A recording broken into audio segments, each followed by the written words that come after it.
So I think we have the players all gathered. Why don't we convene ourselves?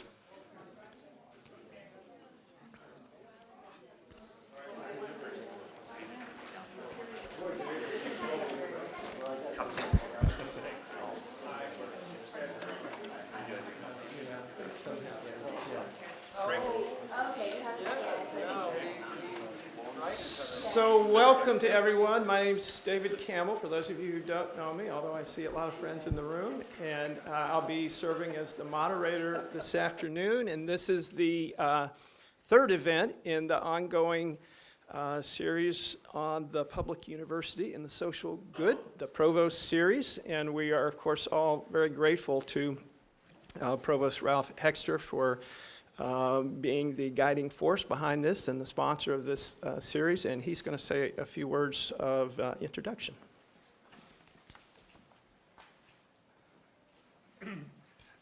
Good afternoon, and thank you, David. I want to join David, Dr. Campbell, in welcoming all of you to the third in this series of Provost Forums on the public university and the social good. We're extremely pleased to have as our distinguished guests today Lawrence Bush, Rose Hayden-Smith, James Lapsley, and Scott J. Peters, who will discuss Making the People's University, exploring the civic mission of public land-grant universities and cooperative extension. Judging by the presentation abstracts provided to me some weeks ago, today's forum is certainly going to be especially rich, presenting as it will different disciplinary perspectives and drawing upon both scholarship and practical experience, bringing diverse views and ideas into juxtaposition and vibrant dialogue, which is our hope today, is a primary objective of this lecture series. For the past several years especially, the 10 UC campuses have faced extremely difficult choices as they attempt to cope with sharply diminished funding from the state of California. Inevitably, determining the right ways to respond to this more austere economic climate has proved a formidable task, as well as a source of passionate debate within the UC system and beyond. At the center of the debate is the question of what the University of California and any public university should and can be in the 21st century. At UC Davis, the Office of the Chancellor and the Office of the Provost and Executive Vice Chancellor have committed to facilitating an inclusive and productive dialogue on the future of the public university. As part of this commitment, the two offices have established a webpage residing on my website in support of lectures, panels, forums, and other campus events designed by or offered for the benefit of the UC Davis community. In addition, to complement other campus events, my office has established this forum, the Provost Forum on the Public University and the Social Good. This focused, scholarly series is aimed at furthering awareness and dialogue on this important topic within and beyond the university community. It's also aimed at exploring the potential to make UC Davis a center for the study of the role of the public university in contemporary society. This academic year, the series features 8 public presentations by experts in a variety of fields, plus associated events. The presentations are overseen by my office in cooperation with the university's Center for Regional Change. To learn more about the Provost Forums, I invite you to consult the Future of the Public University page on my website. There you'll find a complete calendar for all 8 lectures scheduled for 2012-13, advertisements and supplementary materials for each event, and videos of past events. You'll also find my opening remarks for the inaugural forum, which we held in October 2012, and which addresses the tasks before us as we attempt properly to envision the public university in the 21st century. And now, some important thanks. First and foremost, to our 4 featured speakers today for sharing with us their knowledge and thoughtful analysis, and to 3 of them for traveling to our campus to be with us. Next, to our Oversight Committee for their excellent work in arranging this and the other forums for 2012-13. The committee members are Martin Kenny, David Campbell, Jonathan London, Luis Eduardo Guarniza, and Program Manager Alicia Thompson.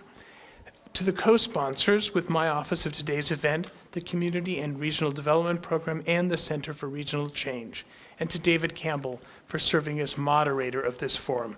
And finally, to all of you for being here today. Your participation in these forums and your subsequent sharing of what you hear with others is a key mechanism by which the series will help us identify and clarify issues, formulate effective solutions, and create consensus among stakeholders. As I step away, I'll remind all of you that you're invited to remain for a reception in this room immediately following the formal presentations. Now, I return the program to Dr. Campbell. Thank you.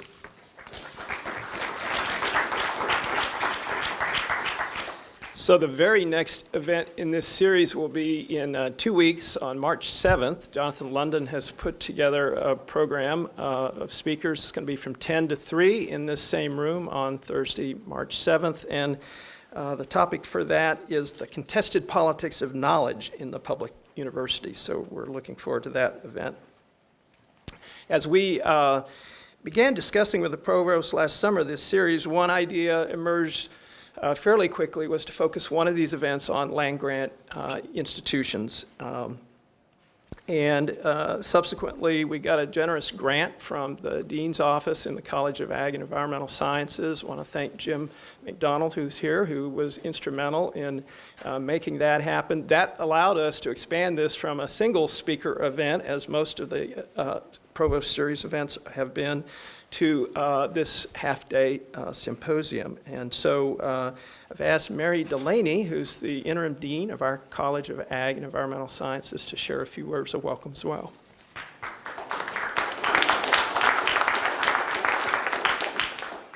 Good afternoon. I join the provost in welcoming you to this forum on behalf of the College of Agricultural and Environmental Sciences and in expressing our thanks to the organizers and the speakers. I was thinking back last night as I was just preparing these brief remarks, and I recall a very interesting, multifaceted conversation of just about a year ago. It was when I checked my calendar of an evening. In fact, it happened to be Leap Day, so Wednesday, February 29th, 2013, and I was at this conversation representing the Dean's Office, wherein the Provost Forum series as an idea was generated in conversation, and it was sort of a gleam in everybody's eye about what could be. The other participants were members of the Human and Community Development Programs, and Jonathan London, Center for Regional Change, and Tom Tomich, also from the Agricultural Sustainability Institute.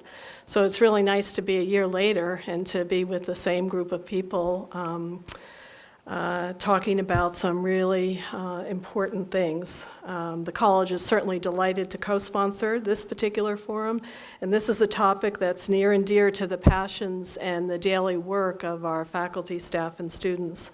We're very proud of our heritage stemming from political legislation at the national and state levels, leading to the land grants, the agricultural experiment station, cooperative extension, along with the very forward-thinking creation at the turn of the century of the university farm, which served as the locus for the development of UC Davis, and a location for mission-oriented experiential learning, something we're still doing, experimental research, and extension of knowledge for the sole purpose of serving the public good. Now we're UC Davis. It's a comprehensive campus, and our dedication to mission-oriented activities has never wavered. So as I look around the room, I think it is true that we're singing to the choir on some of the things we're going to talk about today. I think that everybody would agree that our current societal challenges require our efforts now more than ever, but as pointed out by the provost, the fiscal realities of our institutions loom large and certainly could impede our vision, if not our actions. You know, what we do is of such value, and what we can't afford to do is a lost opportunity. And I think what we're all thinking about is how to make that difference as narrow as possible. That's our challenge. So I'm pleased to welcome you. Thank you for the invitation, and I look forward to today's forum to inform, inspire, and maybe motivate us that little bit more. Thank you.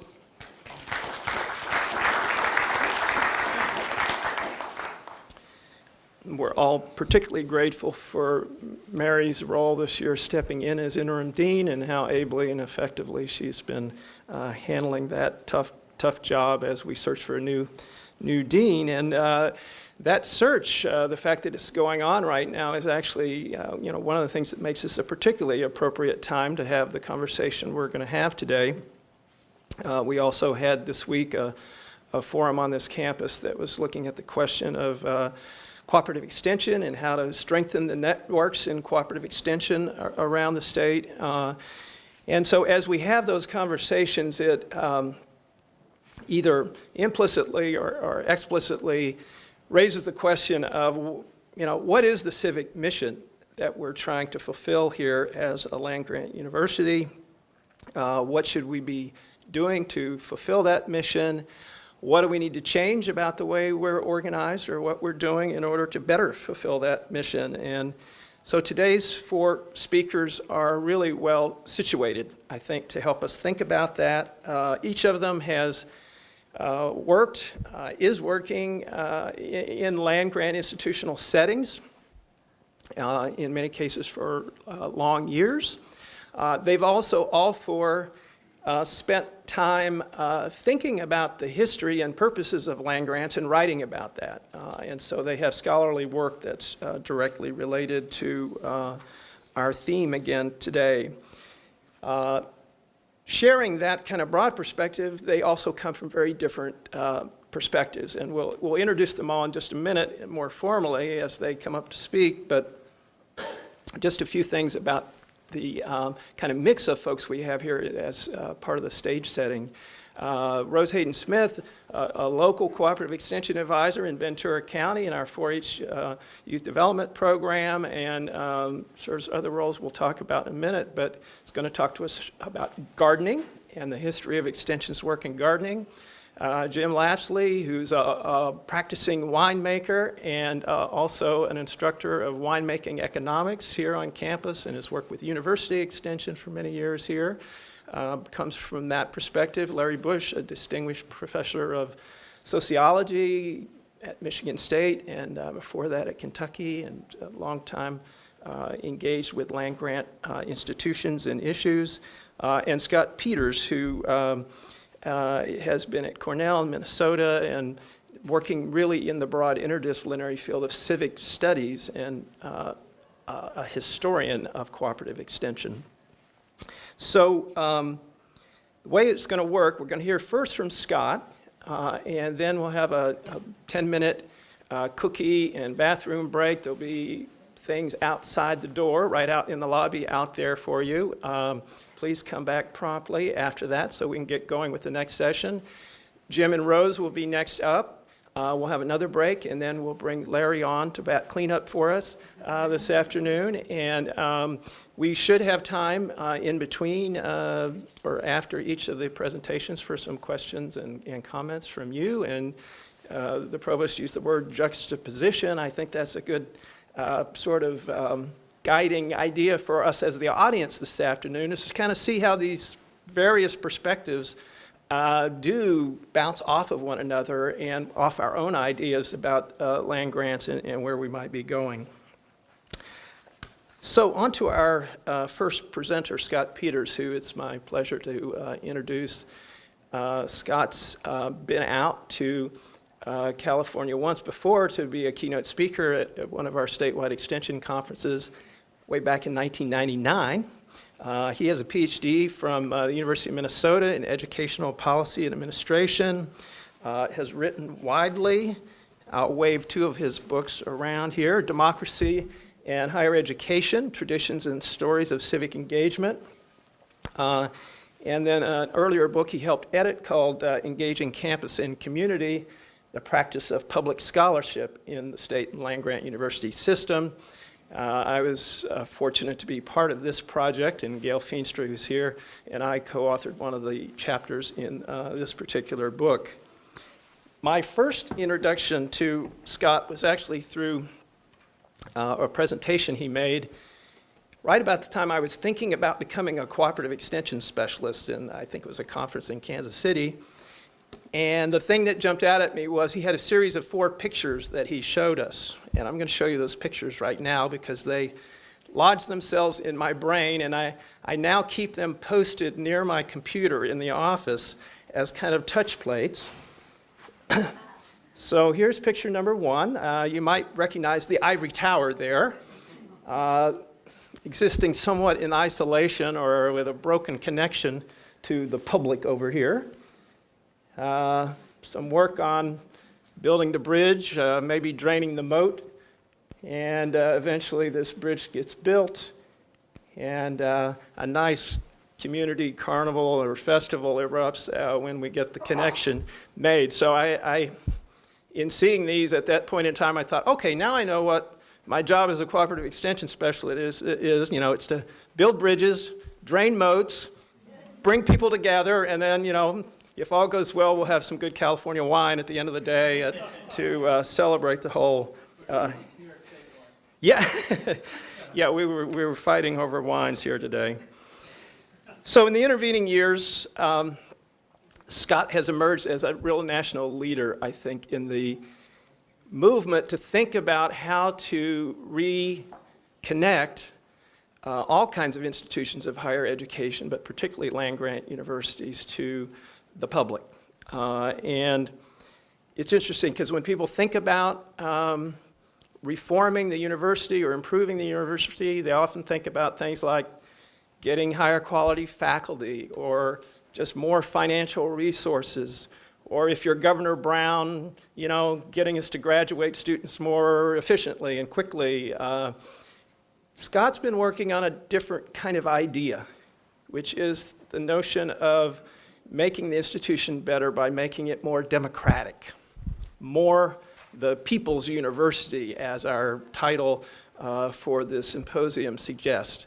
But of course, that begs the question of whether that notion, embodied way back when in the Morrill Act and, you know, subsequent legislation, is just a romantic idea that should be consigned to the 19th century when it was, you know, born, or is that democratic idea somehow relevant to what we're doing today? So Scott comes to this question after years of really interesting study looking at the history of extension, revealing some often hidden parts of that history, and if you get a chance to corner him today, ask him to tell you about going into Liberty Hyde Bailey's old residence in Ithaca and unearthing things there. He's done a lot of very interesting work, and I've said too much, so let's bring on Scott.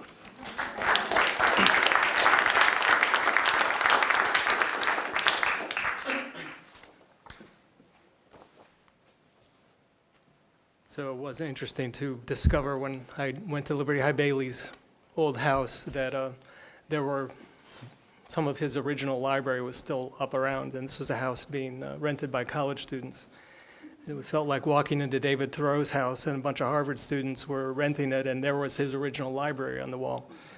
Not exactly something I would have expected. So I've been at Cornell for 13 years, and I've just started a new position at Syracuse University, co-directing a national consortium called Imagining America, Artists and Scholars in Public Life, which UC Davis is a member of. And there are 100 colleges and universities that are members of it. I've started in August, and we recently had a couple of board members come in to work with us on a program review process. During which time I was told, not surprisingly, that they considered me to be the existentialist co-director. Because I'm always asking, and I am the existentialist, because I'm always asking questions like, who are we? And why are we here? So that certainly connects to the theme that I want to raise today. It's actually a theme I've been asking ever since I started my graduate work. And actually before I started my graduate work, it was the impetus to start my graduate work. That question was the existential question of what is this land-grant university thing anyway? Why does it seem to be important to some people at a kind of solemn level? Hand over the heart level almost. Where does that come from? What's that about? I'm still asking that question. My work has been a process of discovery and that's still certainly underway. So I've been working with this theme of extension reconsidered because I think it's a great title for a book that I hope to do with that title, and I stole it from Ernest Boyer's Scholarship Reconsidered. Because I think we're at a place where we really need to ask some fundamental who are we and why are we here type questions. And certainly we need to do that in the context of the land-grant system and of extension. So I've been recently thinking of doing a national symposium on the future of extension. And several months ago, I went to a colleague at Cornell to meet with him and ask him about this idea, tell him about this idea that I had. I wanted to plan a national symposium on the future of extension, get 3 different visions about the future, and have a conversation over a couple of days. And he just kind of looked at me and he said, you know, some people think that there's some question about what extension is.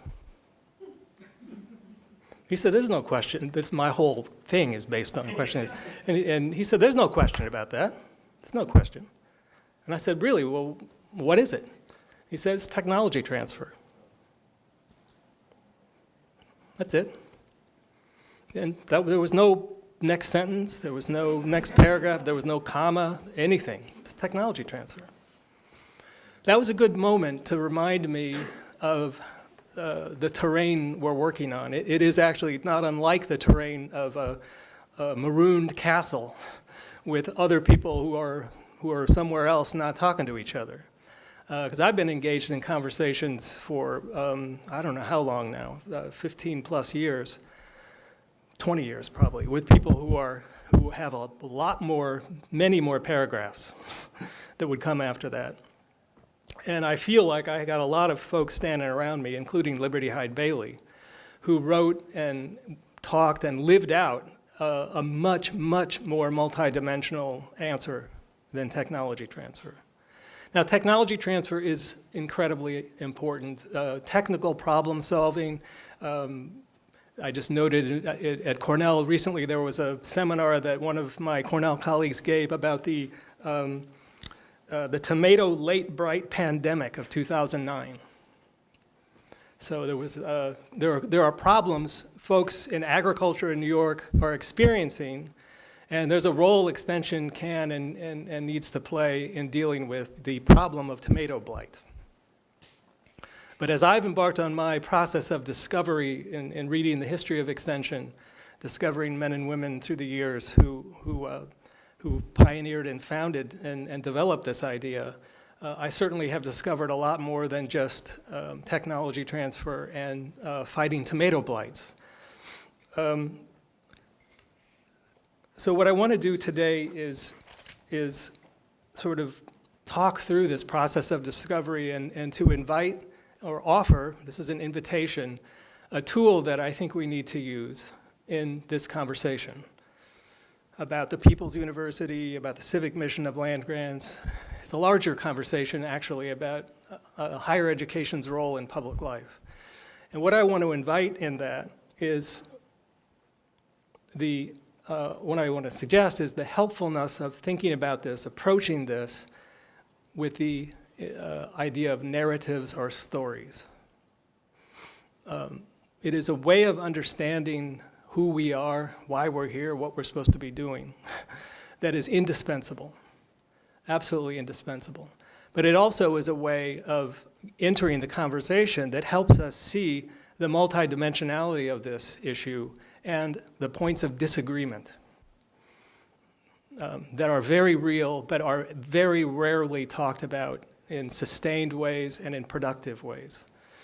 So I'm going to say some things that will not be, I'm sure some people in this room will not be happy to hear and will not respect. In fact, I've had people use words like preposterous in response to some of this. And a lot of what I'm saying is quoting other people.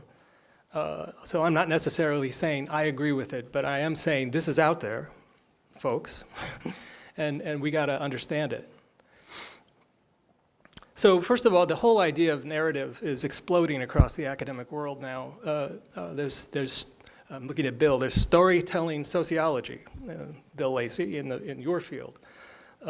There's narrative in education, there's narrative in anthropology, there's narrative in English and literary studies, in law. There's a whole practice of narrative in law, a whole scholarship and field of literature, of people sort of discovering the power and importance of narratives and storytelling. One of my favorite persons in the field is a historian named William Cronin, who's an environmental historian at the University of Wisconsin. And he's argued that stories are our best and most compelling tool for searching out meaning in a conflicted and contradictory world. In telling stories and constructing narratives, we reach beyond the simple recitation of facts and the chronicling of events. We story them. We situate them in a setting or a scene in the unfolding of a plot with characters who act and react in particular ways. It is by storying and restorying facts and actions that we come to know or assert or contest their meaning and significance. So in this sesquicentennial year of the Morrill Act that was last year and the centennial that's coming up next year of the Smith-Lever Act that created the extension system, I think we would be well advised to think about what is the story of the land-grant system.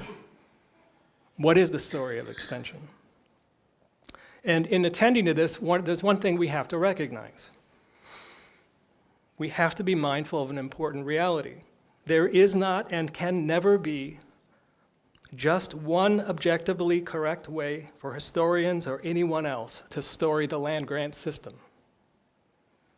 This is so for two main reasons. First, while history is scholarly work that is based on evidence and historians are obligated to be fair and accurate in how they work with it, as William Cronin has pointed out, quote, it remains possible to narrate the same evidence in radically different ways, unquote. This possibility hinges in part on how historians describe the setting or scene for the events and actions they narrate and how they plot and interpret the events and actions.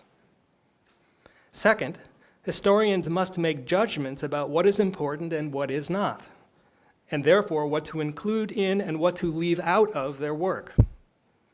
Historians working on the same topic can and do make different judgments about these matters. Therefore, not only is it possible to tell different stories by using the same evidence, it is also possible to tell different stories by using different evidence. And while I'm talking here about historians, I'm actually more interested in provosts and vice presidents and faculty members storytelling. The storytelling we do in our everyday lives, in our institutional lives and culture. We need to be mindful of the stories, the way we tell the stories, what those stories reveal and what they obscure. So now let me demonstrate this by sort of revealing my discovery process that is, as I mentioned, still in motion. As I've been reading the history of extension and as I've been living and working in a land-grant institution, I have seen three enormously, radically different stories, different narratives, different ways of storying what the land-grant system is, about what its origins were, what its work is, how to interpret the value of it. Both the land-grant system and extension I paid attention to, particularly extension. So I want to share these three stories with evidence from my historical work, not making this stuff up. I'll start with Justin Smith Morrill. So a few years after Justin Smith Morrill's death in December of 1898, Representative William Wallace Grout of Vermont rose to speak on the floor of Congress about Morrill's legacy as a legislator. While noting Morrill's leading role in authoring legislation that created a new kind of college with grants of federal land, Grout asked, "But who will measure the far-reaching influence of this galaxy of industrial colleges upon the future of the American people? Who will compute the result? The central purpose in founding them was to furnish the tiller of the soil such information and aid as would just a little lighten his burdens and, if possible, increase his profits, the former of which Mr. Morrill knew to be heavy and the latter small." So Grout's assertion about the central founding purpose of this galaxy of industrial colleges that the Morrill Acts of 1862 and 1890 established and supported performs more than a descriptive function. based on a particular way of understanding what many people refer to today as the land-grant mission, it opens a path for a particular way of imploding, narrating, or storing what we now call the land-grant system. A couple of glimpses into this story as I found it. Liberty Hyde Bailey is the central character. He was a groundbreaking horticultural scientist who served on the faculty at Cornell from 1888 to 1913, was the dean of the College of Agriculture for 10 years. He also chaired President Theodore Roosevelt's Country Life Commission in 1908, authored its final report. So there's a little story about Bailey that shows up in Morris Bishop's book, A History of Cornell. Here's the story. The rich vineyards of Chautauqua County were attacked by disease. In 1893, Assemblyman S.F. Nixon of Chautauqua County asked the Cornell Experiment Station to investigate. No funds, said the station. Nevertheless, Liberty Hyde Bailey went to look, identified the disease as black rot, and devised a spray which saved the Assemblyman's vineyard. So delighted was he that he introduced in the Assembly in 1894 and carried through a bill appropriating $8,000 for experimental work in his district. This was the initiation of extension work in New York State. The same story, the exact same story, reduced now to one sentence, also appears in one of the most important histories of American higher education, Frederick Rudolph's landmark history of American higher education, the American College and University. So in Rudolph's book, after he was noting in his book farmers' skepticism about the value of land-grant colleges during the first few decades of their existence, Rudolph wrote about what eventually changed their minds. Rudolph said, quote, "What eventually changed their minds was evidence that scientific agriculture paid in larger crops, higher income, and a better chance to enjoy higher living standards. In other words, an opportunity to make frequent use of the Montgomery Ward and Sears Roebuck catalog. Of primary importance were the pioneer efforts of natural scientists experimenting with seeds, livestock, and chemicals, and it began to have something worth showing and saying to the farmers. Essential, too, was the Hatch Act of 1887, which provided federal funds for the creation of agricultural experiment stations, which soon became extremely popular and effective instruments in winning farm support for the colleges. For the stations combined science and the solution of specific farm problems and helped to demonstrate to skeptical farmers that science could be a friend. Professor Liberty Hyde Bailey of Cornell investigated and cured black rot in the vineyards of a member of the state legislature who one day, as Speaker of the Assembly, would be of crucial help in gaining permanent state support for agricultural education at Cornell."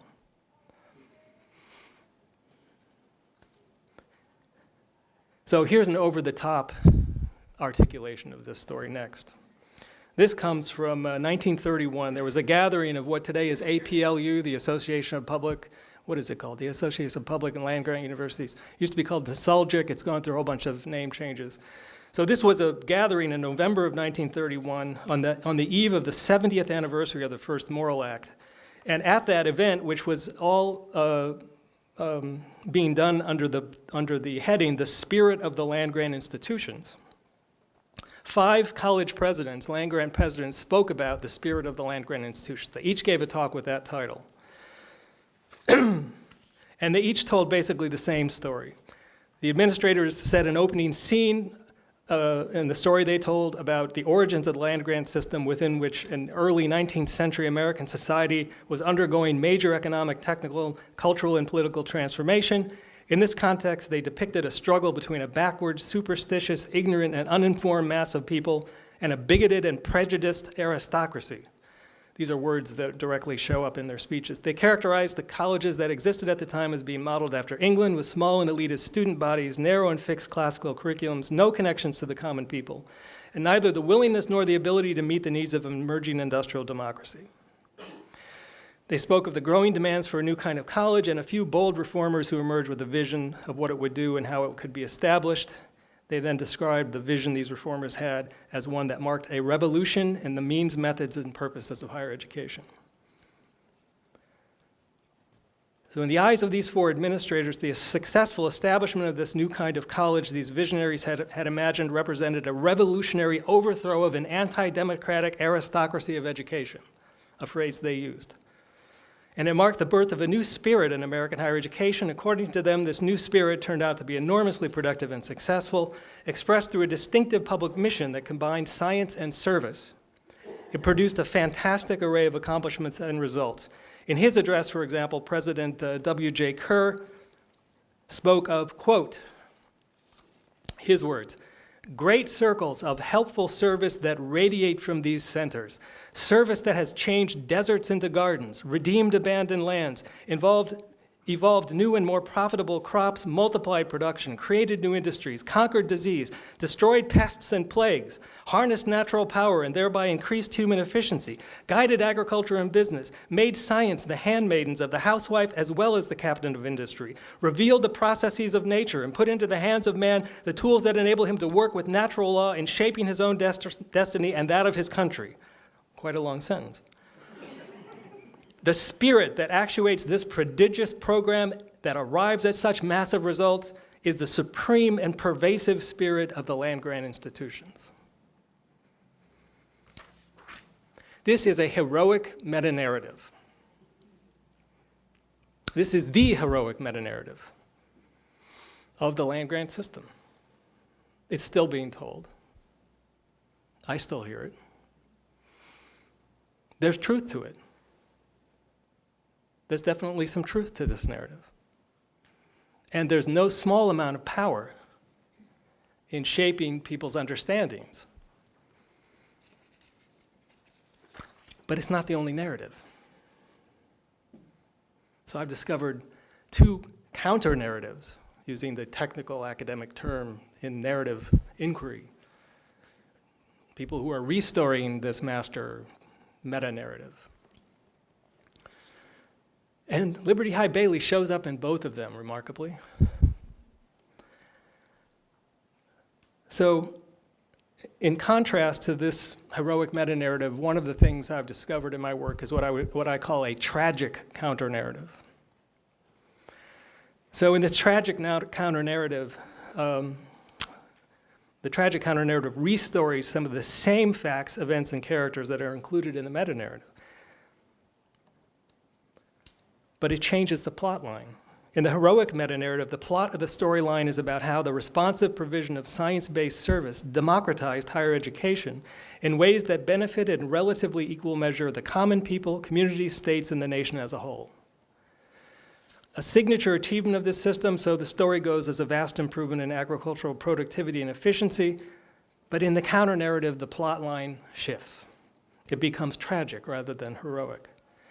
As state institutions that receive considerable public funding, land-grant colleges and universities have played key roles in relation to agricultural productivity and efficiency, as all of us know, through their contributions to the process of modernizing and industrializing agriculture. However, in the eyes of some critics and scholars, the state-supported process of modernization is not a story of steady progress and improvement.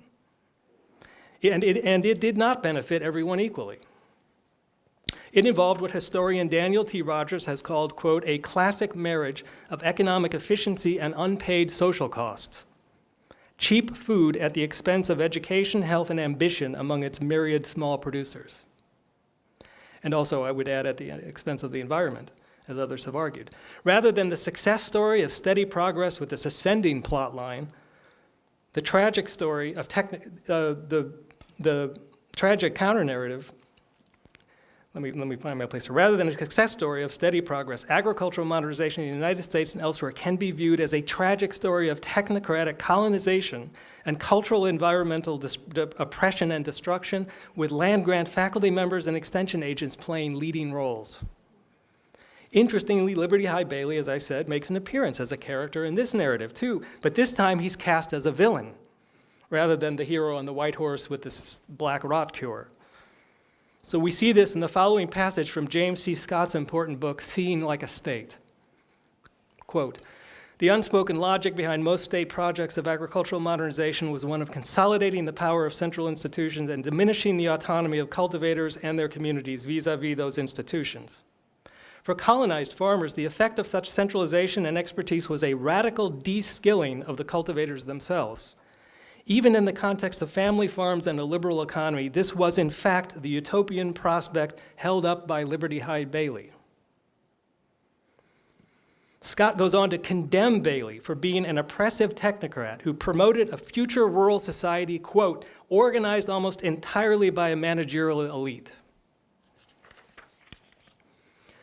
So, drawing on the work of Scott and many other critics and scholars, we can develop this tragic counter-narrative with a descending plot line. This counter-narrative, basically, Wendell Berry has written about this in his book, The Unsettling of America. His last chapter in that book, or one of the last chapters, Jefferson, Moral, and the Upper Crust.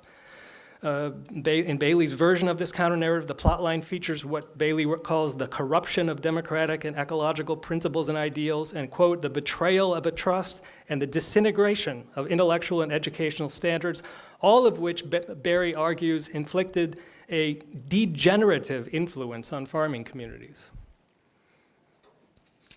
In other versions of this counter-narrative, it's all about a coercive process of discipline and control that was exerted on behalf of elite corporate and state interests.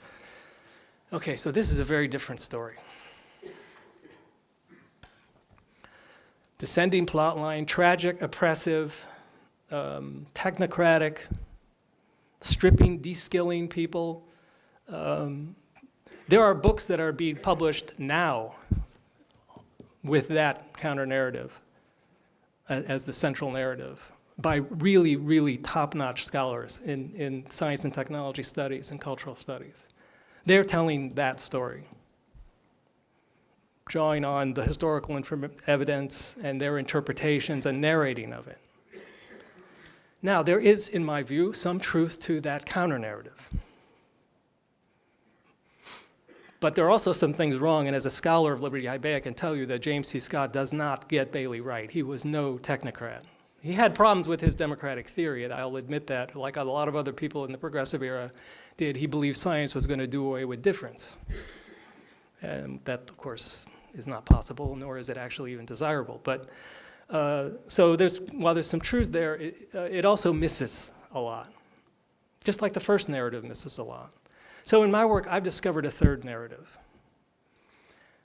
a second counter-narrative to the meta-narrative. I consider this one, or I call this one, a prophetic counter-narrative.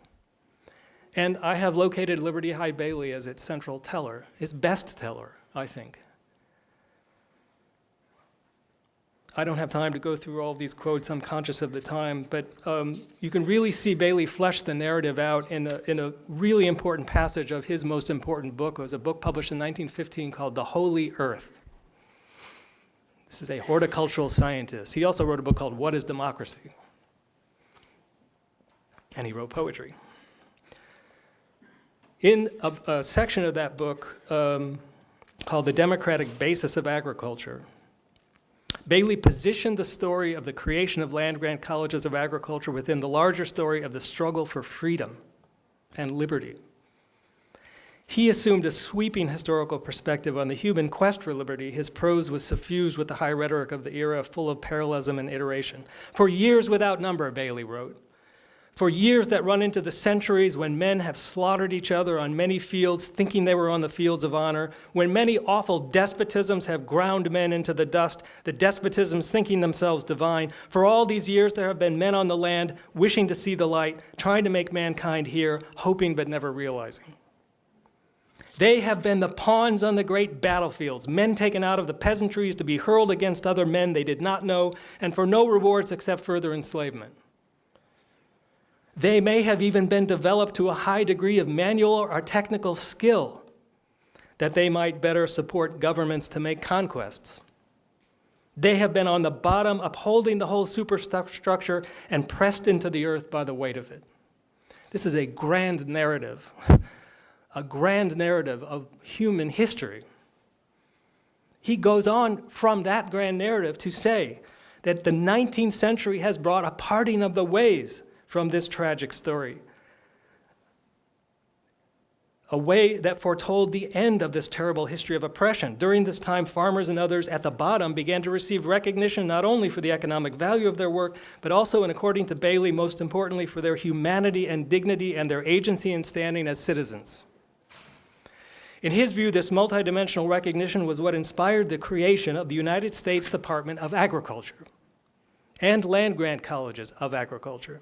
Land-grant colleges, agricultural experiment stations in 1887, and finally, this National Cooperative Extension System in 1914. Bailey wrote, quote, "A new agency has been created in the Agricultural Extension Act, which was signed by President Wilson on the 8th of May of 1914. Bailey wrote that the passage of the Smith-Lever Act that established the extension system brought a, quote, new instrumentality in the world. A new instrumentality that has now received the sanction of a whole people, and it almost staggers one when one even partly comprehends the tremendous consequences that in all likelihood will come of it. Conceptualizing extension work in political rather than narrowly technical terms, he pointed to the problem of relating, quote, all this public work to the development of a democracy. I am not thinking so much of the development of a form of government as a real development, real democratic expression on the part of the people. Agriculture is our basic industry. As we organize its affairs, so to a great degree shall we secure the results in society in general." This is a prophetic counter-narrative that goes back through a sweeping view of human history and positions who we are and what we're supposed to be doing in a very different story. Not incompatible with the first story, necessarily. Maybe a little bit, some people think. I recently wrote the afterword to Ruby Greensmith's History of Cornell Cooperative Extension. Bill, you'll be happy to know that I talked Cornell University Press into republishing the history of Cornell University Cooperative Extension for Cornell's sesquicentennial, which is going to be in 2015. You know what she called her book? The People's Colleges. What is the title for this event today? The People's University? The People's Colleges. I read her 600-some page book closely, which I hadn't done before, in writing this afterward, and I am still in awe of this woman who grew up on a farm in Indiana. His father was a doctor who died when she was young. Her mother managed to send her and her sister to Stanford,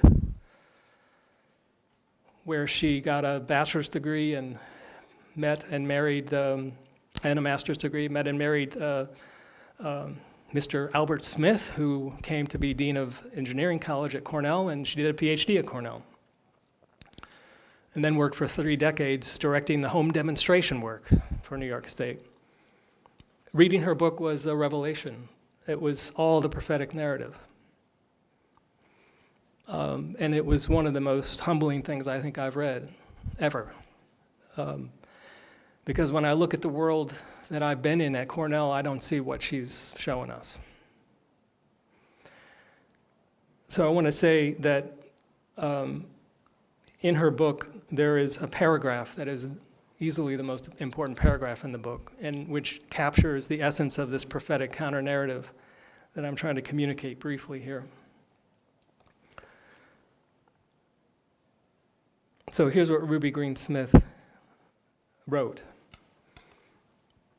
in 1949. Extension workers need to have faith in spiritual values and to recognize the human relationships that contribute to what the ancient Greeks called the good life. They should believe that in the kind of homes, farms, and industries which are the goals of the Extension Service, man cannot live by bread alone. That it is not enough for people to have food, shelter, and clothing. That they aspire also to find appreciation, respect for individuality and human dignity, affection, ideals, and opportunity. These are the satisfactions that belong to democratic living. So what she's doing is positioning the story of who we are and what we do, the story of the land-grant system and extension, in the story of the pursuit of the satisfactions of democratic living and their promotion for everyone. A lot of other quotes I wish I could read you from her book. that I will skip.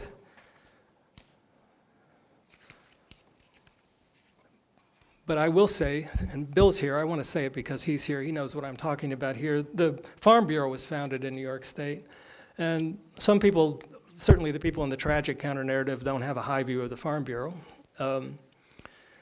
But one of the things Ruby Green-Smith quoted in her book was a passage from the Farm Bureau Creed, which was written by one of Bill's predecessors when he was at Cornell, M.C. Burritt, who directed Cornell College of Extension in the 1920s. So here's a passage that showed up in that Farm Bureau Creed.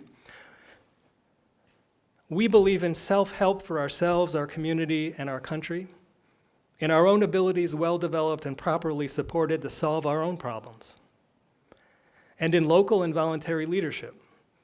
We believe in a program, a definite, carefully considered plan of work, local in conception and in character, which looks toward the solution of the problems which are vital to the welfare of the farm and the home. This plan of action for the organization should be made at home by those most concerned, but with the best expert advice and assistance. We believe in partnership between farmers and the public agricultural agencies, between practice and science, for the working out of this program. That is an expression, gritty, mud on the boots, feet on the ground expression of a democratic aspiration, of people saying, we want to experience the satisfactions of democratic living, which means we get to do that.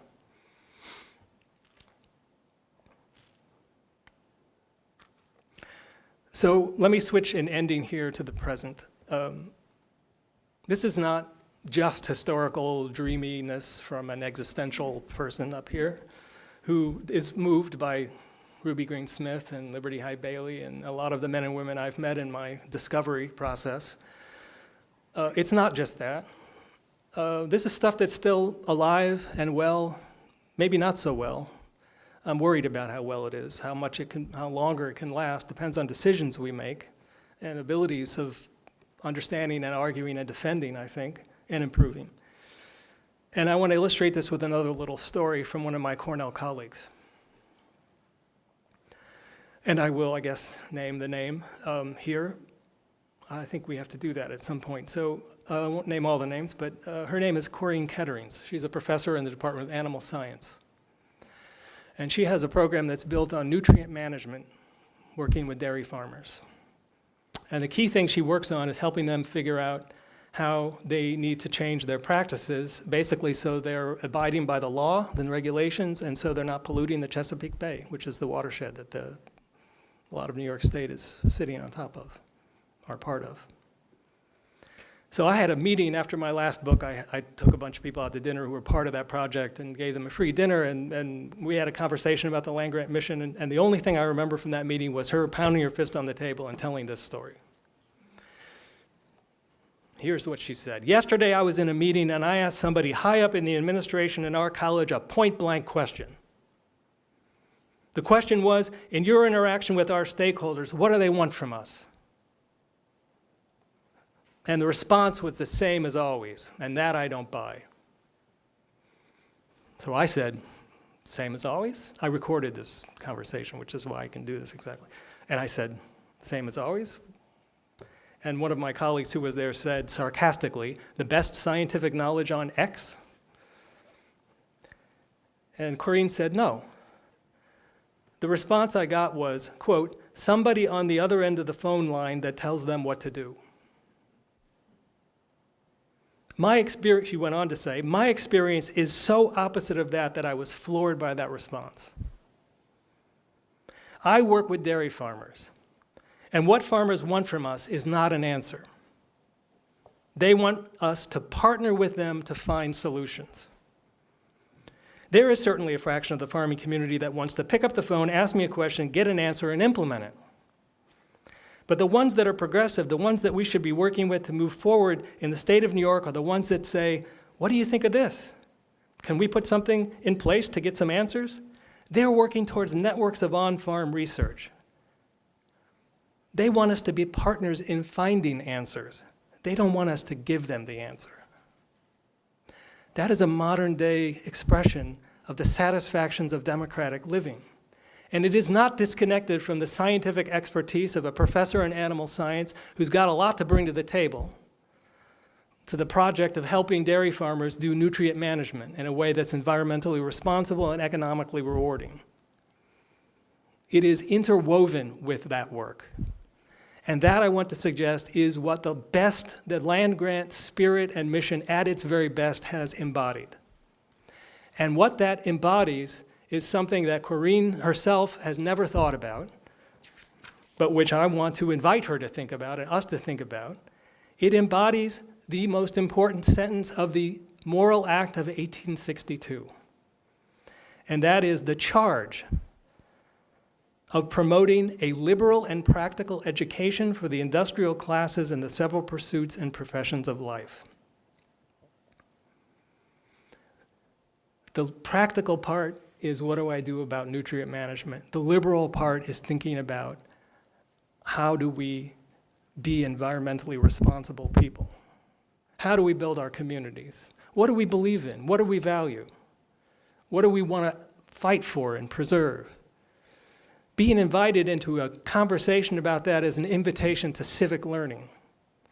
And when you do it, not sitting off in some classroom dreaming about the ancient Greeks, but you're sitting on a dairy farm in New York State, that's really something. So the way I see it, we've been handed something down through the generations that is profoundly powerful. We should be the leaders. We in the land-grant system should be the leaders of the national and international public engagement movement that is beginning to take place in higher education. And yet, I can tell you from the position I'm in now, and even before that, that people in a lot of the rest of higher ed don't know anything about this. Or what they think is they think mostly the tragic counter-narrative. Oh yeah, you're the people that wreck the environment. You're the ones that are in bed with agribusiness. Forget about you people. We need to engage these three narratives. We need to figure out how to work our way through the truths that each of them have, and somehow craft and live out a narrative that works off of all three of those narratives. There is, by the way, in this prophetic counter-narrative, a set of measures. We're all interested in assessment and evaluation now. There's a really important measure in that. How does our work enhance or diminish the civic agency of ordinary folks? That's a really important assessment measure. I'm not sure how easy that's going to be to quantify it. Somebody told me recently that someone at a meeting asked, so how would you have, what was the logic model you would have asked Martin Luther King and the Civil Rights Movement to abide by for the money you would have given them? The response was, It's sort of like that with this. Let me end with this. Back to narrative and the importance of story. I think we need to believe that there are tools in translational research, for example. Evidence-based programming is something people are talking a lot about. But I also think we should understand that for many of our problems, there are no formulas or recipes, that in fact, things have to be worked out in context, with people rolling their sleeves up, talking to each other, building relationships, trying things, learning from it. One of the things we need to do with this invitation with story is to listen to something that Alistair MacIntyre once wrote, a moral philosopher. MacIntyre wrote, "I can only answer the question, what am I to do? If I can answer the prior question, of what story or stories do I find myself a part?" It makes a big difference how we answer that prior question. Are we the technical problem solvers with the clipboards and the white jackets, the white lab coats? Sometimes we are. It's an important role to play. Is that all we are? Or is there something else? To see why it's so important how we answer this question, let me close again with William Cronin. Give him the last word. Cronin has written this: "Narratives remain our chief moral compass in the world. because we use them to motivate and explain our actions. The stories we tell change the way we act in the world. Thank you.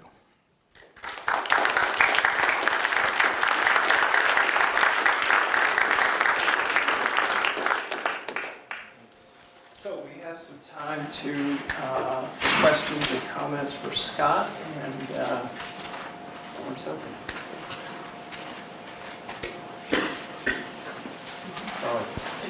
In terms of measurement, would not a measure be that over the past, say, 25 years or more, we have seen that the cost of food has diminished? And who benefits most in terms of social good from that? Is people of lower income who spend a larger proportion of their income for food. Isn't this a self-evident social good of agricultural research and extension? Is Gail still here? I don't want to put you in the hot seat for answering that.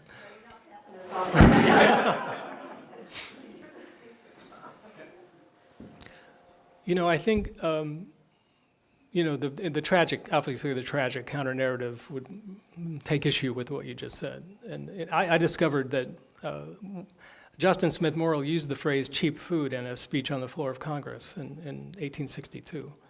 So from the beginning, there was this idea. And of course, one of the things that in that time he was concerned about, and actually wrote this, which was also a little surprising for me to find. He was worried about the competitiveness of the U.S. economy in the global market. It's in the 1860s. And one of the ways you be competitive is you have, in the industrial sector, be able to pay lower wages. And they can pay lower wages if you have cheaper food. I mean, that's part of our historical reality. Now, whether you don't agree with that?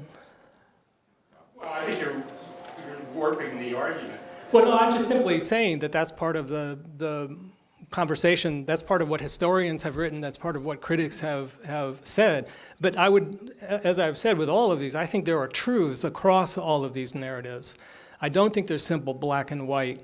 I think it matters how you look at this. And I think it's a debate we need to engage using our best intellectual capabilities.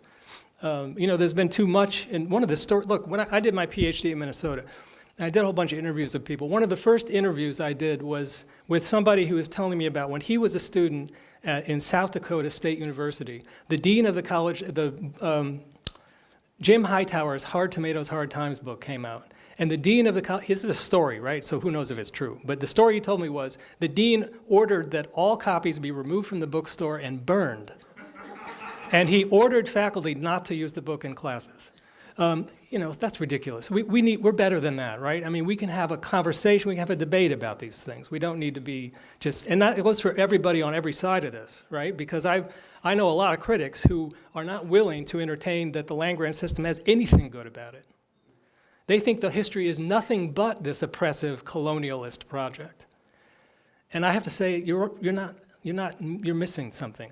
That isn't, it is more than that. And it was more than that, and it is more than that.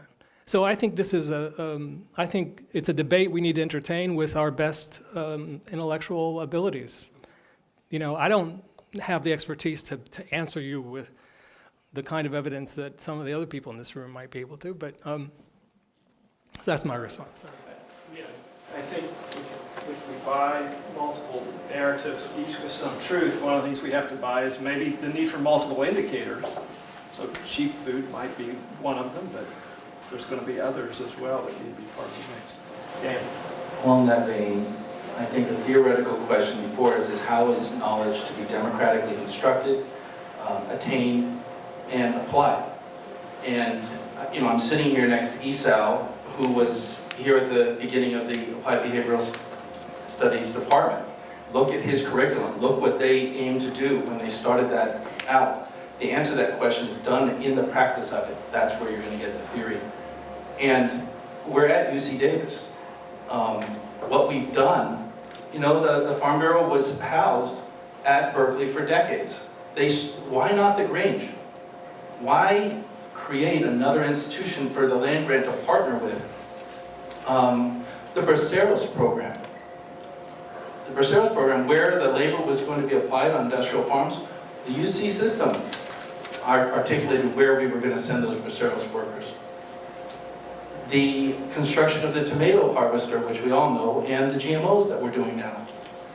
So we're highly, I think, implicated in what we've realized in our success, which is the San Joaquin Valley.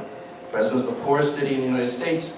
The 20th Congressional District, Jim Costas, just before it was redistricted, was the poorest congressional district in the United States. And it's the richest agricultural region in the history of the world. We're implicated in this.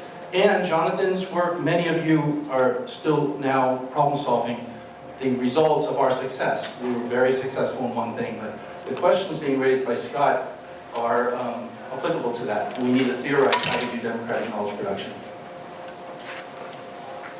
Others?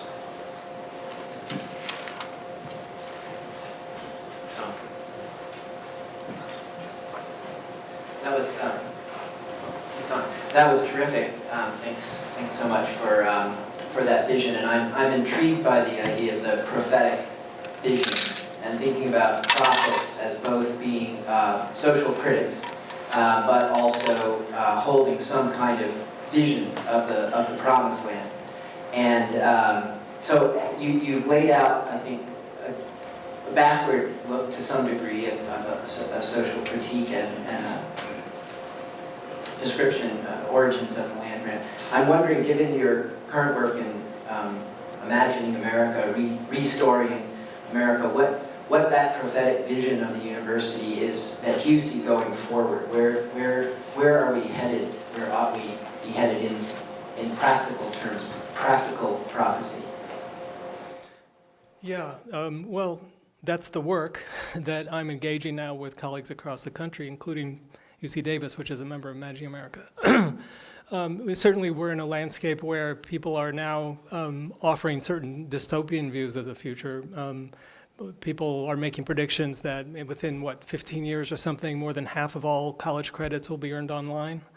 The majority, the numerical majority of veterans of Iraq and Afghanistan are students of the University of Phoenix, and as opposed to the 3,000 or 4,000 other institutions in the country. MOOCs that are now emerging. I mean, people are beginning to do this dystopian view of education, which in one view utterly disconnects it from context. Even campus bricks and mortars, people are talking about the end of bricks and mortars. And so whatever truth there is to the power and momentum of those trends and whatever value there might be in all of that, it is the project for us to envision a future that enables folks in higher education to make contributions to the world through the use of the resources, intellectual and otherwise, of these institutions in ways that, and look, this is where the conversation runs off the neutral, disinterested, objective observer rails. And I'm obviously not coming to you as one of those people. And I don't think any honest view of the land-grant system and its history could be presented that way. At least it can only be when you ignore Ruby Green Smith and Liberty Hyde Bailey, because these people were fiercely biased in favor of certain kind of democratic values, and for Bailey, agricultural sustainability. And he wrote about self-sustaining agriculture in the 19th century quite powerfully. They were not, so they were trying to contribute to something in the world more than just offering fact sheets or accurate descriptions or predictive models based on relationships between variables. They were trying, this is where the humanities, arts, and cultural disciplines come into the picture. Some people forget that universities don't just have science and engineering, but we have these other things, and these people are doing something different. So I hope that this future, the prophetic vision of the future, is about realizing some of these deepest ideals that we share, broadly speaking. Of course, we can debate what those are and who really shares them, but there's something fundamental in the satisfactions of democratic living phrase. And one of the great things about the land-grant system is that it is really mud on the boots I mean, it's got that dimension to it still. I want a future that keeps that dimension. I don't know how to get there given the dynamics of the funding trends and all of that kind of stuff. And I think part of it has to do with us being able to understand better what exactly is the value of the work. And part of it actually starts with, and this is what I've discovered again in my own work, it starts with letting people tell stories who are already doing all this stuff. Because anything you can dream up of what you could or should be, I can guarantee you is already being done by somebody. So we need to offer, that's why we did both of those books that David held up, is to give a chance for people to tell those stories, and not because they're perfect or inherently automatically beautiful and wonderful and unproblematic, but because they help us to move from dreamy idealism to practical realities of what's actually happening. So I think there is work to engage in. This is why Imagining America exists, to craft and develop that prophetic vision through, as Dan was saying, through actually practice, through work. You travel around to different land grants. Is there anything that you would kind of lift up as interesting models for us, particularly anything that people have done to kind of rework how they go at this or restructure the institutions in any way? You know, there's just amazing things happening. Two women in Oklahoma, Sue Williams and Renee Doherty, both of them in the College of Human Ecology. I think it was home economics until very recently. I think they changed it to human ecology. These two women from Oklahoma I went down and gave a talk down there. I foolishly went down there to speak under the title, Losing the People's Colleges. And I immediately realized this is a place that has not lost this because of meeting women like them. They are organizing hundreds of deliberative forums across the state of Oklahoma, these two fearless women, and they got commissioned by state government to do 100 forums on water use in Oklahoma. Like the most explosively controversial issues, fearlessly taking on a task like that. And I did all these interviews with them. In the process, they're interpreting this as, well, this is the LandGrant Mission.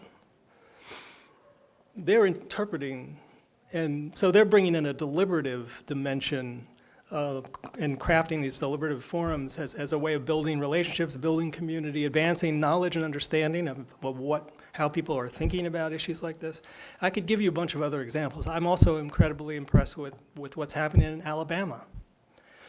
And Joe Sumners, who's the director of the Community and Economic Vitality Institute, and what he's doing with a set of community development extension agents across the state of Alabama. It's really, and they've done all this work where they've tried all the normal science approach of doing economic development, and mostly it's failed. And you know, Alabama's a tough place, rural Alabama. And Joe has learned one lesson that he will repeat it every time you talk to him, which is that you can't do economic development without doing community development.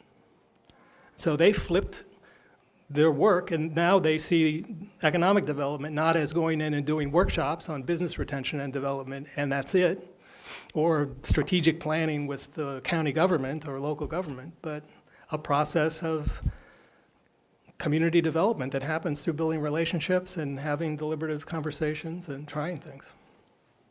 All right, I promised these folks a break, so I think it's that time.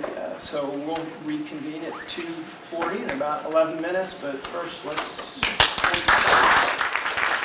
So before we start into our next session, we have with us today Barbara Allen Diaz, who, as many of you know, is the Vice President for Ag and Natural Resources and has been leading a process within Extension work about trying to rethink about our strategic vision for the organization and reconnect the work that we do with public life in more meaningful ways. And so I asked Barbara just to say a few words. Thanks, David.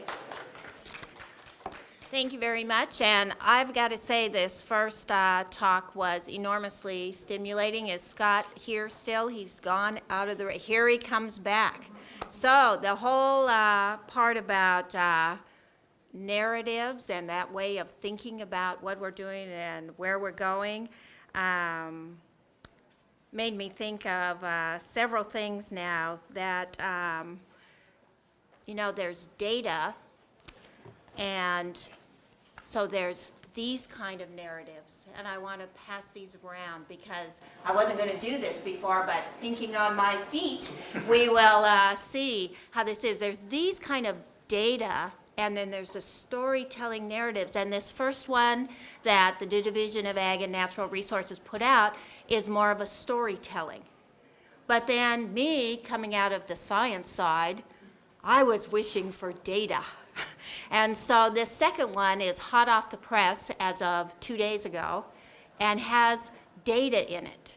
But we're following up with a third one that has economic analysis data. So it's an interesting thing that Scott just brought to our attention, this idea of narratives and how we tell our stories and how that connects with different people in different ways throughout the system. Because not everybody understands or connects with what we do in the same ways. So I want to pass these around. They come back around to me at some time, that'd be great, and if not. But I just want to say that in California, the Division of Ag and Natural Resources and my role in the Division of Ag and Natural Resources is to connect both the Ag Experiment Station, which is housed primarily on the campuses of Davis, Berkeley, and Riverside within the UC system, and Cooperative Extension, which is housed in 57 counties throughout the state and on the campuses and in 9 research and extension centers spread throughout the state from the Oregon border to the Mexican border. In our system, our cooperative extension academics are required to do applied research in their local communities in whatever field that they're in. And there's some 300 cooperative extension academics.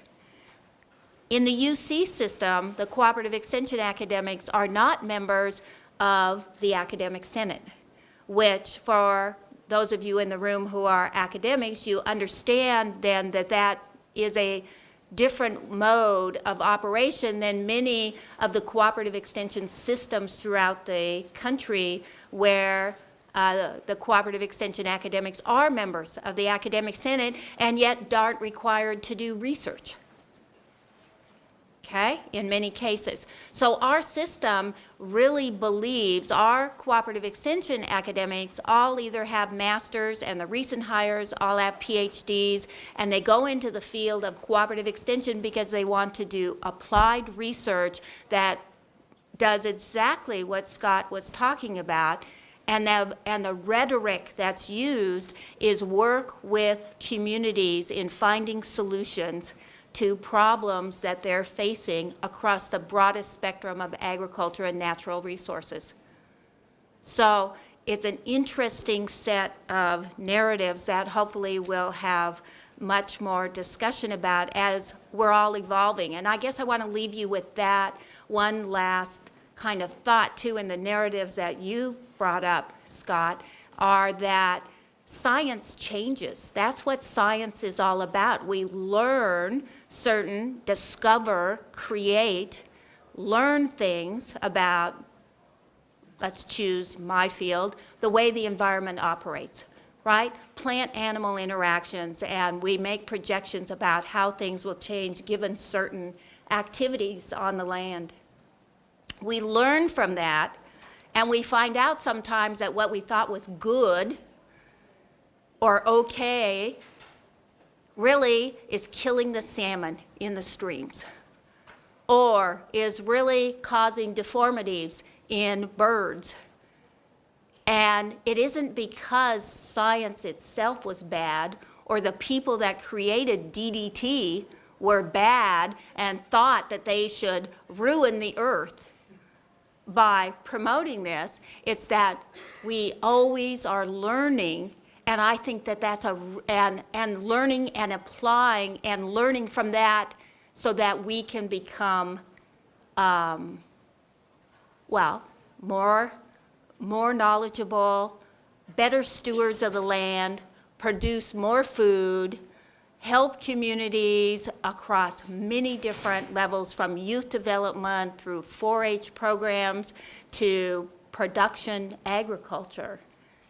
And across that whole spectrum, I think that that's one of the roles, one of the major roles of our kind of land-grant university that combines the Ag Experiment Station, campus-based research, both theoretical and applied, with cooperative extension.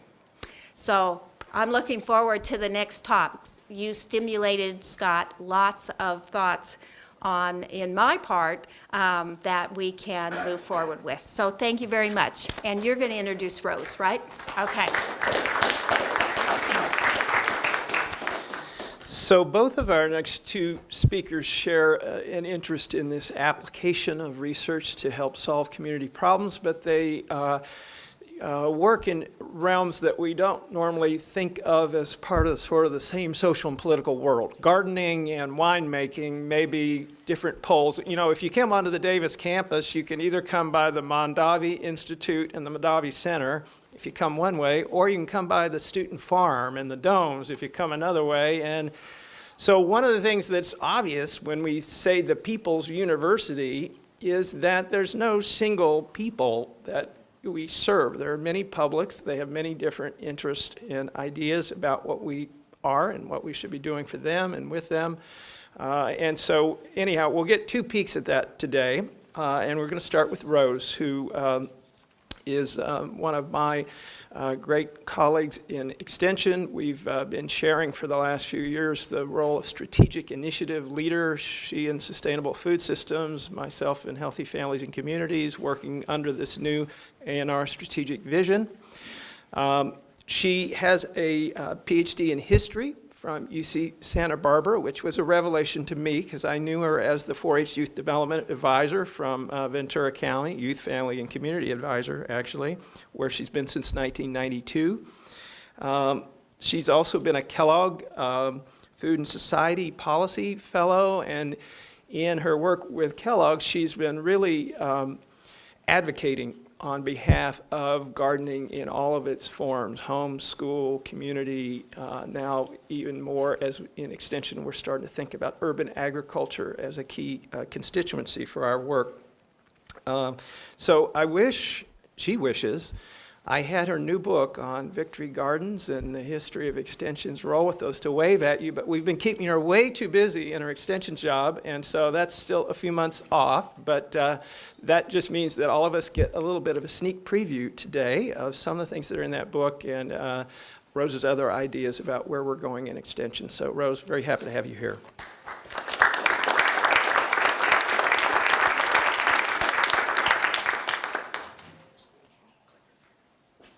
Well, I really want to thank you for having me here today. It is such an honor to come to the Davis campus. I always love it, and to have all these people here and to be surrounded by such wonderful speakers. And I really have to give a shout out to Jim Grisham, who's here today, because when I started as a 4-H agent, and our jobs in Extension evolve over the years, Jim Grisham and Dan Desmond were absolutely instrumental in helping me find my way, not only in this gardening, and gardening is the gateway drug to the food system. And my career has evolved in that way, and also really informing my work as an historian. So thank you for coming today, Jim. I really appreciate it. It makes me nervous. Okay, so a garden for everyone in a garden. This is my mission in life. And I'm not smart enough to make that up. I actually stole it I adapted it from a government publication in World War I. It was the first nationally sponsored curriculum It had to do with school gardening during wartime. It was funded by the Defense Department, and it was called the United States School Garden Army, and a University of California professor was instrumental in writing this curriculum, and the tagline was, "A garden for every child in a garden." And the idea that gardening was vital to national security, and I still think it is. And I think it's a very important thing for all of us to be doing. My mission in life, follow me on Twitter, Victory Grower. And I have to tell you that I have a Mac, so the slides are different than the way that I made them. So we're going to sort of adapt as we go. So it's a really long agenda, but I'm only going to talk to you for 20 minutes. It's going to be really fast. So connecting gardens and agriculture, framing the land-grant mission, which I don't actually have to do because Scott did it so well. So we'll skip that. School and youth gardens, home and community gardens, urban ag, beginning farmers and ranchers, and the investment value of UC in the civic mission. And so my narrative is about this trajectory of UC work, particularly in my community of Ventura, because one of the great things about being an extension advisor in a county is that you get to go become part of the narrative in your community. And you don't dictate the narrative, you become part of it. And it's a call and response. And we call and respond to one another over the years. And we develop a body of work. And the body of gardening work in the community of Ventura with the University of California tracks back 104 years. That's pretty amazing. And I was at the spot yesterday afternoon, and it was really late in the day, and they had locked the gate, and I was going to climb over to take an Instagram photo, and I went, oh, I'll get stuck, I'll fall, I'll miss today. I can't do that. But I'll show you some other pictures. Okay, so connecting gardens and agriculture. People think because I garden, I'm a neophyte. Oh no, you have to understand the roots of the words. So hortus is really just, it's a measure, right? It's a yard. It's the span of a human art. It's basically agriculture on a human scale. And so it's all connected disciplinary-wise. So yes, I am an agriculturist, even though I'm a gardener. Now, the symbolic meaning of gardens, you know, this nation is the New Jerusalem, the Garden of Eden, all the things that we associate with gardening and gardens, and as a place for reform and recreation of cultural values, of applied practical skills, and all of the things that gardens bring to us, and that UC has informed over the years. Now, the idea of gardens as synthesizing rural and urban interest, and the idea even of the suburbs becoming the middle ground, the middle landscape in American life, sort of between urban and rural, and the convergence of social and cultural interest at this point in time around gardening and urban agriculture and the food system is enormous. It is one of the biggest challenges and opportunities that our University of California has ever faced, and how we respond not only locally to needs and desires, but how we're going to be part of feeding 9 billion people in the world. And some of this is going to occur in gardens. And then the next generation of farmers, a lot of them are gardeners today.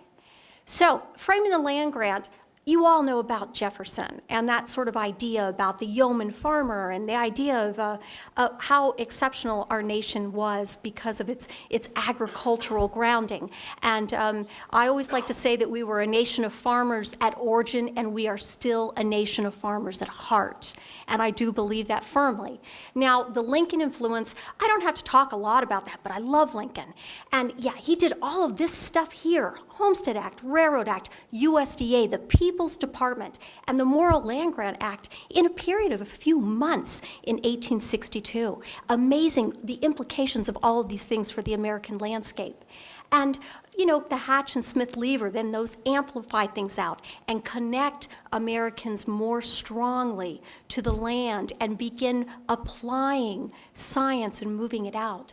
And What is really important to me, though, and what frames my life's mission, is something that Lincoln said in 1859 when he was speaking to a group of farmers at the Wisconsin State Fair. Because even today, if you go to the Wisconsin State Fair, you're going to speak to a group of farmers, right?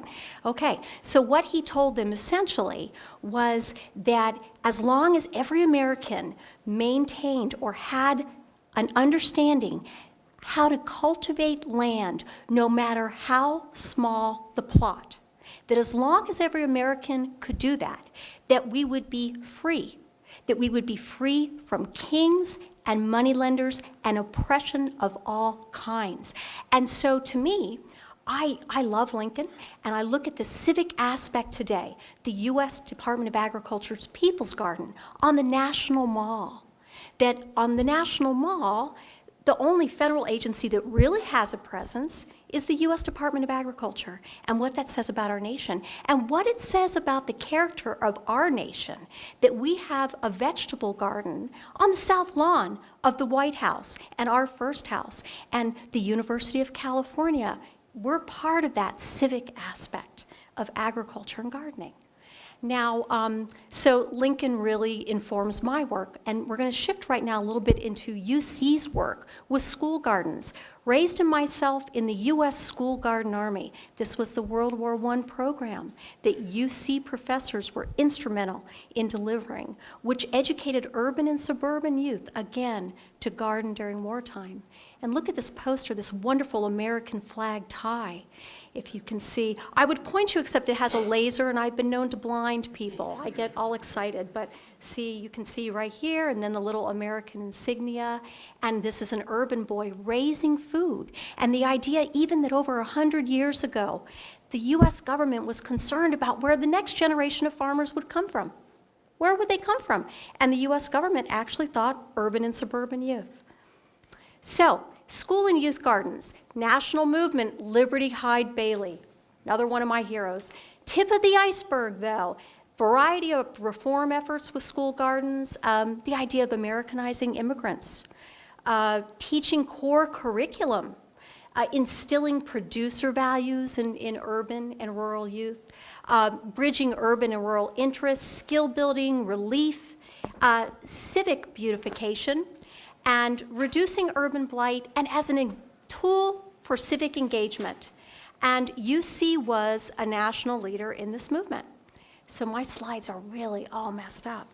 And so I have to tell you that Ernest Babcock was a professor at UC Berkeley, and he wrote much of the library of curriculum that was used to teach kids about agriculture.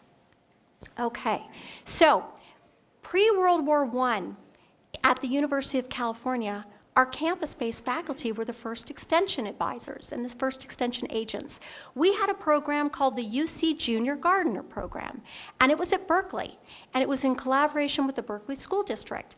And there was an entire garden city, and it wasn't just about teaching kids how to garden, it was a whole idea about teaching kids and engaging kids in democracy. And so the youth had their own governance system, a self-governance system. They had their own farmers market. They had their own bank that was operated by youth. And the University of California enabled this. And today, the sort of way we project this work forward 100 years is we have the Junior Master Gardener program through 4-H, and we have Master Gardeners working with school gardens. And we have these books that were developed by the University of California. We still provide those kinds of resources today. And key to this, and I want you to all go home and Google it, it's actually on the Michigan State University website digitized, and it is Circular 46. From the University of California Ag Experiment Station. It is one of the seminal pieces of the school gardening movement in America. And one of the reasons I like it is because this is from my hometown, Ventura. And this is the Ann Street Elementary School. And the kind of hat you see right there, that's a teacher named Zilda Rogers. And she didn't wait for the university to engage her. She engaged the university, and she wrote them. about her work, and she asked them questions, and they entered into this iterative dialogue. And when they published their circular about school gardening, they included a picture of her class and all of her comments about the value of school gardening. So where I was yesterday was at the modern site of that school, which was Ann Street Elementary School, is now Lincoln Elementary School, because in the 1930s, we renamed every elementary school Lincoln or Washington, right? Okay, so that's just what we did. Or Jefferson sometimes, you know. And so I went to that site. So there has been school gardening going on, facilitated and assisted by the University of California for 104 years. And in fact, a couple years ago, we have master gardeners that work there, and it's on the main street in Ventura, and it has been persistent and wonderful for generations. And in World War I, the kids at this school raised 2 tons of potatoes and depressed the local market. So again, so we've already got all of that stuff. And so this work continues, but Zilda Rogers is my hero, and there isn't a public school named after her in Ventura, and I think there should be. So, follow the Pied Piper. This was the United States School Garden Army in World War I. And again, the University of California contributed to the development of this national curriculum. And imagine if we mandated garden-based curriculum today. And instead of race to the top, if we could convince Arnie Duncan in Washington, anyone who might be going to Washington, D.C. next week, tell Arnie Duncan, not race to the top, race to the crop. Let's teach kids about the food system, right? All right. So, home and community gardens in the University of California. So during World War I and World War II, Uncle Sam says garden, and really just buy my book at the end of the year. And I don't even have to do any more slides. So it says city garden and country garden, farm gardens. And so what the University of California did was help facilitate national goals, which were encouraging local production and consumption. We still do that, reducing the food mile. That term is not from the Leopold Center and that study there. The food mile, this term is from World War I government literature. Food mile, World War I. I really like this stuff. Teach youth about the food system. Woodrow Wilson was concerned about that in World War I. He viewed it as a national security issue. We need 100,000 new farmers a year for the next 10 years in this nation to replace aging farmers. Mobilize and unify Americans around food conservation, and particularly gardening, but again, increasing national security. And in World War II, that took a really different look, because it wasn't about the security of the food system in terms of the amount of food and the availability of food.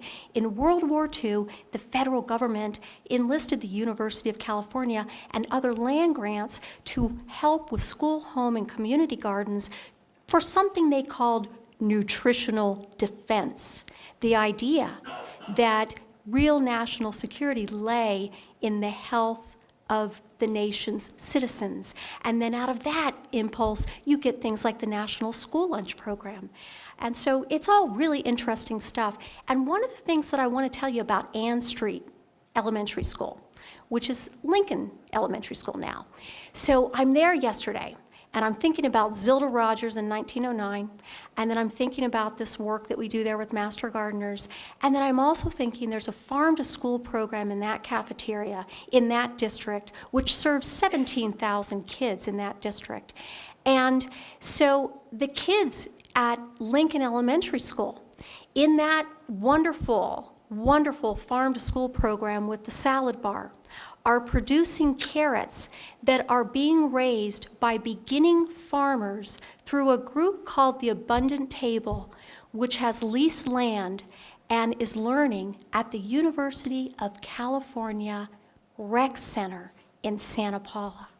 And the whole idea of the whole circle, that these kids are eating food that's being raised locally by young college-age students who are mostly from urban and suburban areas, who are learning how to farm and then feeding back into the community. And what does that say about the University of California and our narrative and how we are present in communities? I think it says wonderful things. And that is what draws me and keeps me in this work, is the prophetic and particular nature of it. Both of those things. So this is World War II.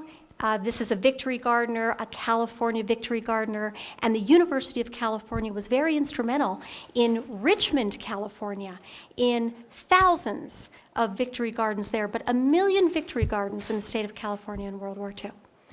Make your war garden a garden of victory. The University of California helped out with practical literature. And then real quickly, I want to say something about this, the girl on the land. So World War I, Women's Land Army, women don't have the vote at the national level.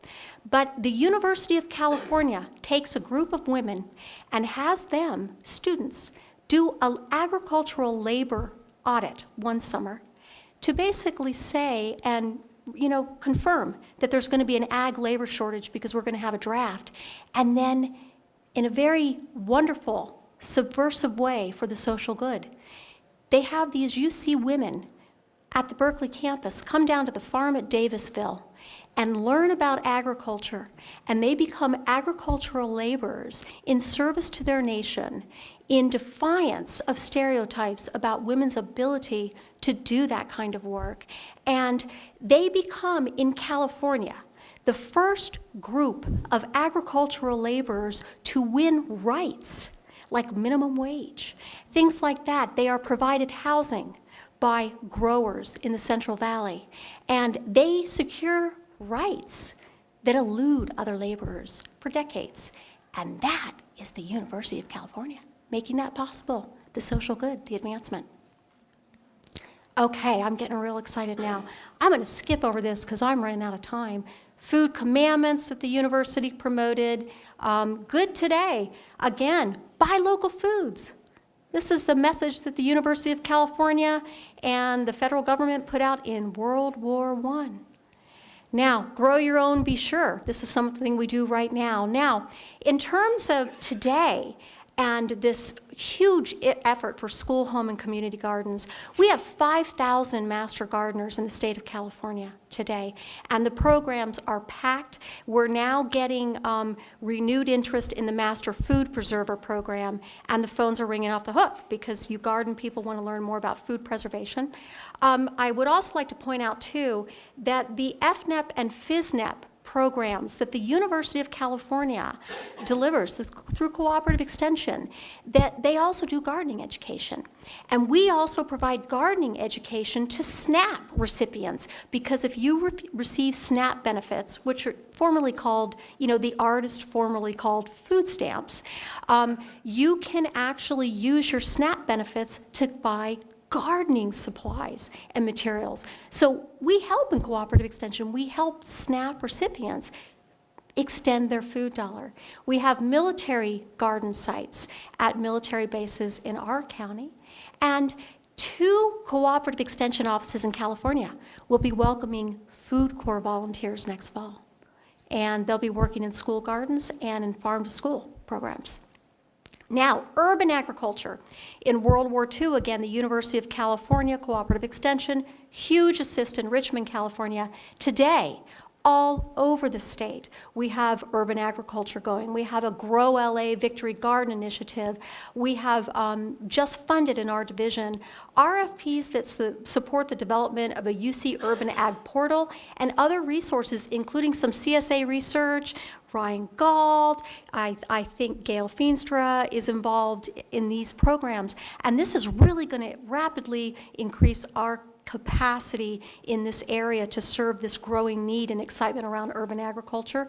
Farm to school, we're involved in food policy councils and urban planning so that we can better facilitate the sort of needs and challenges unique to this area. So here's a rooftop garden real quickly. Beginning farmers and ranchers. So this is just about my last point because I know we got to get on. So all of us probably have heard of Elwood Mead, great UC professor. But most of us think about him as being associated with these huge water projects in the western United States, like Hoover Dam. But actually, one of the most interesting things he did was he worked to develop, post-World War I, 2 ag settlement colonies.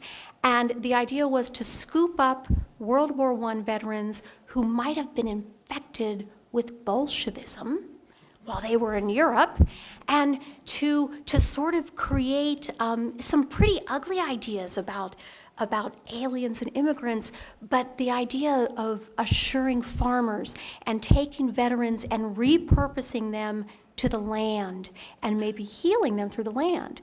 Now, these colonies were called Durham and Delhi, and that's actually my next writing research project, and they were miserable failures, but that UC model led to the model that was the resettlement administration during the New Deal. That was a UC thing.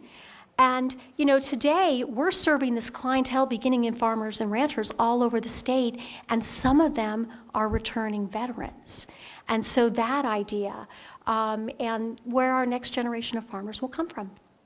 So, a cautionary note and the need for investment in the public service. So, one of the things, again, that I believe, I am 52. I have been involved, I've had an intimate relationship with the University of California since I was 18. And actually even younger. I got scooped up first through the 4-H program where the university reached out to me. And then in high school, the university reached out again to me and invited me and other students to come to a summer program on a campus. And my parents had pulled themselves up from very modest beginnings in the rural South through land-grant universities in the GI Bill, and had done very well. But I was one of only 2 students in my high school that went to the University of California. And we were not from a privileged area. And so, you know, our demographics are changing, and the effects of the GI Bill dynamic, where everyone went to a UC, that's dwindling. And it was pointed out by Scott earlier about this huge shift in GI funding moving from public institutions to private institutions. And it's been a lot of discussion of this at the federal government level and about whether legislation may be required. It has implications for us as the university. And the idea that so many California students are opting to go to University of California, Oregon. This call for distributed educational models and the shifting loyalties. But I looked at it. The other day I was in a meeting with our county's planning manager and development, planning, all of that stuff. The Farm Bureau director and myself were sitting there in a meeting. All 3 of us went to the University of California, Santa Barbara at the same time. And that power and how we need to connect and how we need to understand that the University of California presence in every county is there in the cooperative extension and in the health centers.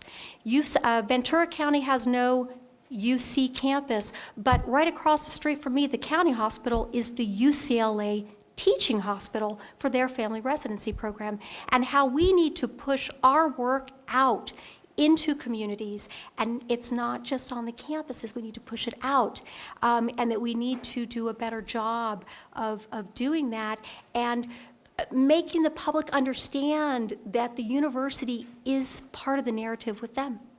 That's all I have to say. Thank you.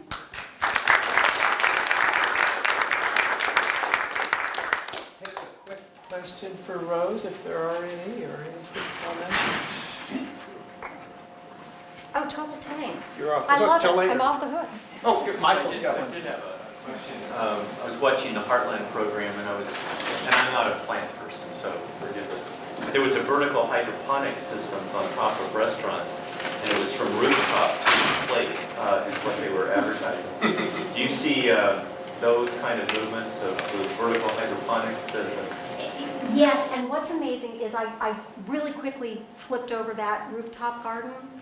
They have vertical gardens there, and they did it on the cheap. They took non-toxic pallets and basically retrofitted them with plastic and staples.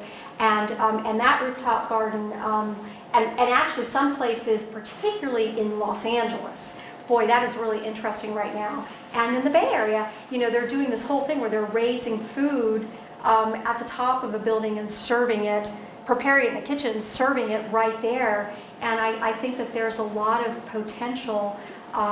You know, I'm not the expert in that, but I know what I see when I go, and it's amazing to me that 20 years ago, you know, raised beds, and now you're going to the rooftops of restaurants to look at the garden with the chef. It's really pretty exciting. Great, thanks again, Rose.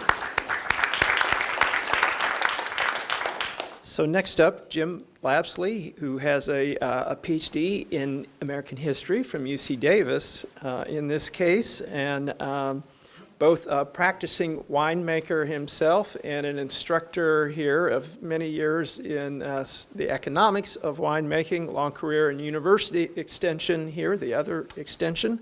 And he is the author of this wonderfully titled book, Bottled Poetry. Not only wonderfully titled, but one of the most beautiful book covers I've ever seen. So you can come up and take a peek later. That is a story about Napa Valley winemaking, and in particular about the connection of UC Davis to the Napa Valley. And he's kind of the foremost storyteller of that relationship, and going to share maybe a little piece of that with us this afternoon. So thanks.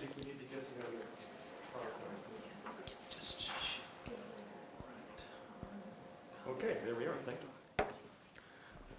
Well, thank you, David. It is an honor to be asked to do this, and I'd like to thank three people, first of all. Martin Kenny, about a year and a half ago, approached me. He's co-editing a book that's trying to examine through a series of chapters interactions of different UC campuses with the economic development of the region. Most of these are fairly high-tech, and he wanted to do something for Davis, and he thought that the Napa Valley was pretty neat, and he asked me to write the chapter. So what I'm drawing out of here is a very small part of that chapter. It's kind of a case study using some science. The second person is David and the group for asking me to present this. And third, Barbara, is she still here? Yeah. I'm working here, I'm retired, and I'm working 30% time with the Agricultural Issues Center. And in time of budget cuts, she actually continued to get some funding for AIC, and I very much appreciate having a desk, so thank you. The title is We Are Both Hosts. I think that what Rose gave us was more of narrative 3, and I really like the notion of narrative, Scott. And this is going to seem on the face of it narrative 1, technology transfer, and we do it very well. There's going to be one slide that's definitely narrative 2, ecological collapse and disaster. And then, but I think that the subtext really is more the narrative 3. And the notion of we are both hosts is that Davis faculty like to do science. They need to do it within a context, and that context comes back through the students. And it's an iterative group, and I think that that's kind of the message I want to leave. So how many of you have been to Napa? Yeah, okay. So you've all seen this sign. It was put up in the 1950s by the Napa Valley Vintners. The owner group, it was a much smaller group at the time when they put it up, and it says, welcome to this world-famous wine-growing region. When they put it up in 1950, that was aspirational, okay? It wasn't world-famous. However, it has become world-famous. And so let's start with a few facts about Napa. So Napa has about 45,000 acres. There's about 550,000 acres of wine grapes in California, so it's about 8%. Napa has a lower yield. It has about 4% of the total yield of grapes, and it has about 25% of the income. If we look at numbers beyond grapes, and these numbers in the blue chart, or the blue bars, are millions of dollars. I looked at the 2012. In 2012, you see, it went down from 540 down to 453. Those are in 5-year increments. 2012, it was back up to 650 million. And it's about, again, 25%. Once we turn this into wine, and it gets out and it's sold, because Napa wine's expensive wine, $4.4 billion. And then there's these residual things to the community called tourism. And it's an estimate there of 1 billion. Now, this is by some other economist, and I just use those numbers, but I think they're representative. The other thing we can see here is that this line is the percent, and we're getting up to 98%, of all agricultural income in Napa County. So clearly it's a monocrop. What's that? It's a one crop, one industry. And it wasn't always the case. It really starts growing in the 1960s and grows a lot in the 1980s and 1990s, which is the period I'm going to be talking about. So, why is Napa so dominant? The first is environment, and I'm not here to teach you about viticulture, but environment really is important. Environment affects the qualities or the attributes of the grapes, which in turn affect the wine. The intensity, the flavors, the acidity, the color are all enhanced. Let's just say that Napa is a wonderful place to grow grapes in general and an excellent place to grow Cabernet Sauvignon. Another thing is the owners. The owners early on and much later have become a group of people. They're generally quite rich. Some of them bring in revenue, bring in their wealth into Napa. But what they're trying to do is they're trying to make the best wine in the world. They're willing to put in funds for that, so they're actually pushing for that. So you can have a great environment and not have anybody say, yeah, we're just going to make some good wine. You make good wine in Napa. If you want to really make excellent wine, you have to put in these other inputs. And that brings the third part, the adoption of science, which is really the technology part, the narrative one. So in this case study, what I want to do is to look at the reciprocal and symbiotic interaction between UC Davis, mostly my department of viticulture and enology, but certainly other departments within UC Davis, and the Napa wine and grape industry, looking at teaching, research, extension, both extensions, cooperative and university. And then I'm going to use canopy management, a type of viticultural research that occurred in the 1980s and is going on, as the specific case study. Are there other studies, other examples I could use? Yes. I have 15 minutes. So, what happened? During the 1980s, UC Davis researchers, primarily Dr. Mark Cleaver, who's now retired, but some others as well, started working in the Napa Valley vineyards to discover how the manipulation of the canopy, the leaves and the structure of the vines and the way the vines were grown, how that would affect the constituent parts in the grapes. Then cooperative and university extension disseminated the information, and as I'm going to point out, primarily to UCD graduates. In another slide I'm going to show you in a moment that UCD graduates overwhelmingly the winemakers and grape growers in the Napa Valley. And then this is the black part. The collapse of the AXR rootstock, which had been advocated by UC Davis for many years, in the late 1980s, actually turns out to be a blessing in disguise, although very expensive for a lot of people. It necessitates the replanting, which then allows the Napa Valley to be the first really in Northern California to adopt these new ideas. So, why Napa? On the right, we see a picture of the Oakville Experiment Station, and I think there's several reasons. First of all, if you are a Davis faculty, if you're a faculty member here in Davis, and you want to study the fine wine industry, that means you have to go to a cooler area, and Napa is the closest one to get to. It's about an hour away, hour to an hour and a half, depending upon where you're going in the Napa Valley. There has been, and there continues to be, a long history of cooperation between the Napa Valley and the University of California, and that goes back to before Davis was created. I mean, I'm currently looking at the wine boom of the 1880s, and there was interaction at that point between Hildegard and Berkeley and the Napa growers. But again, getting back to the notion of the growers also taking responsibility and thinking back about that sign, following at the end of World War II, they looked and they said, gee, there's a 20-acre property that's right adjacent to what's now the Mondavi winery. It's on Oakville grade, just at the base of the grade.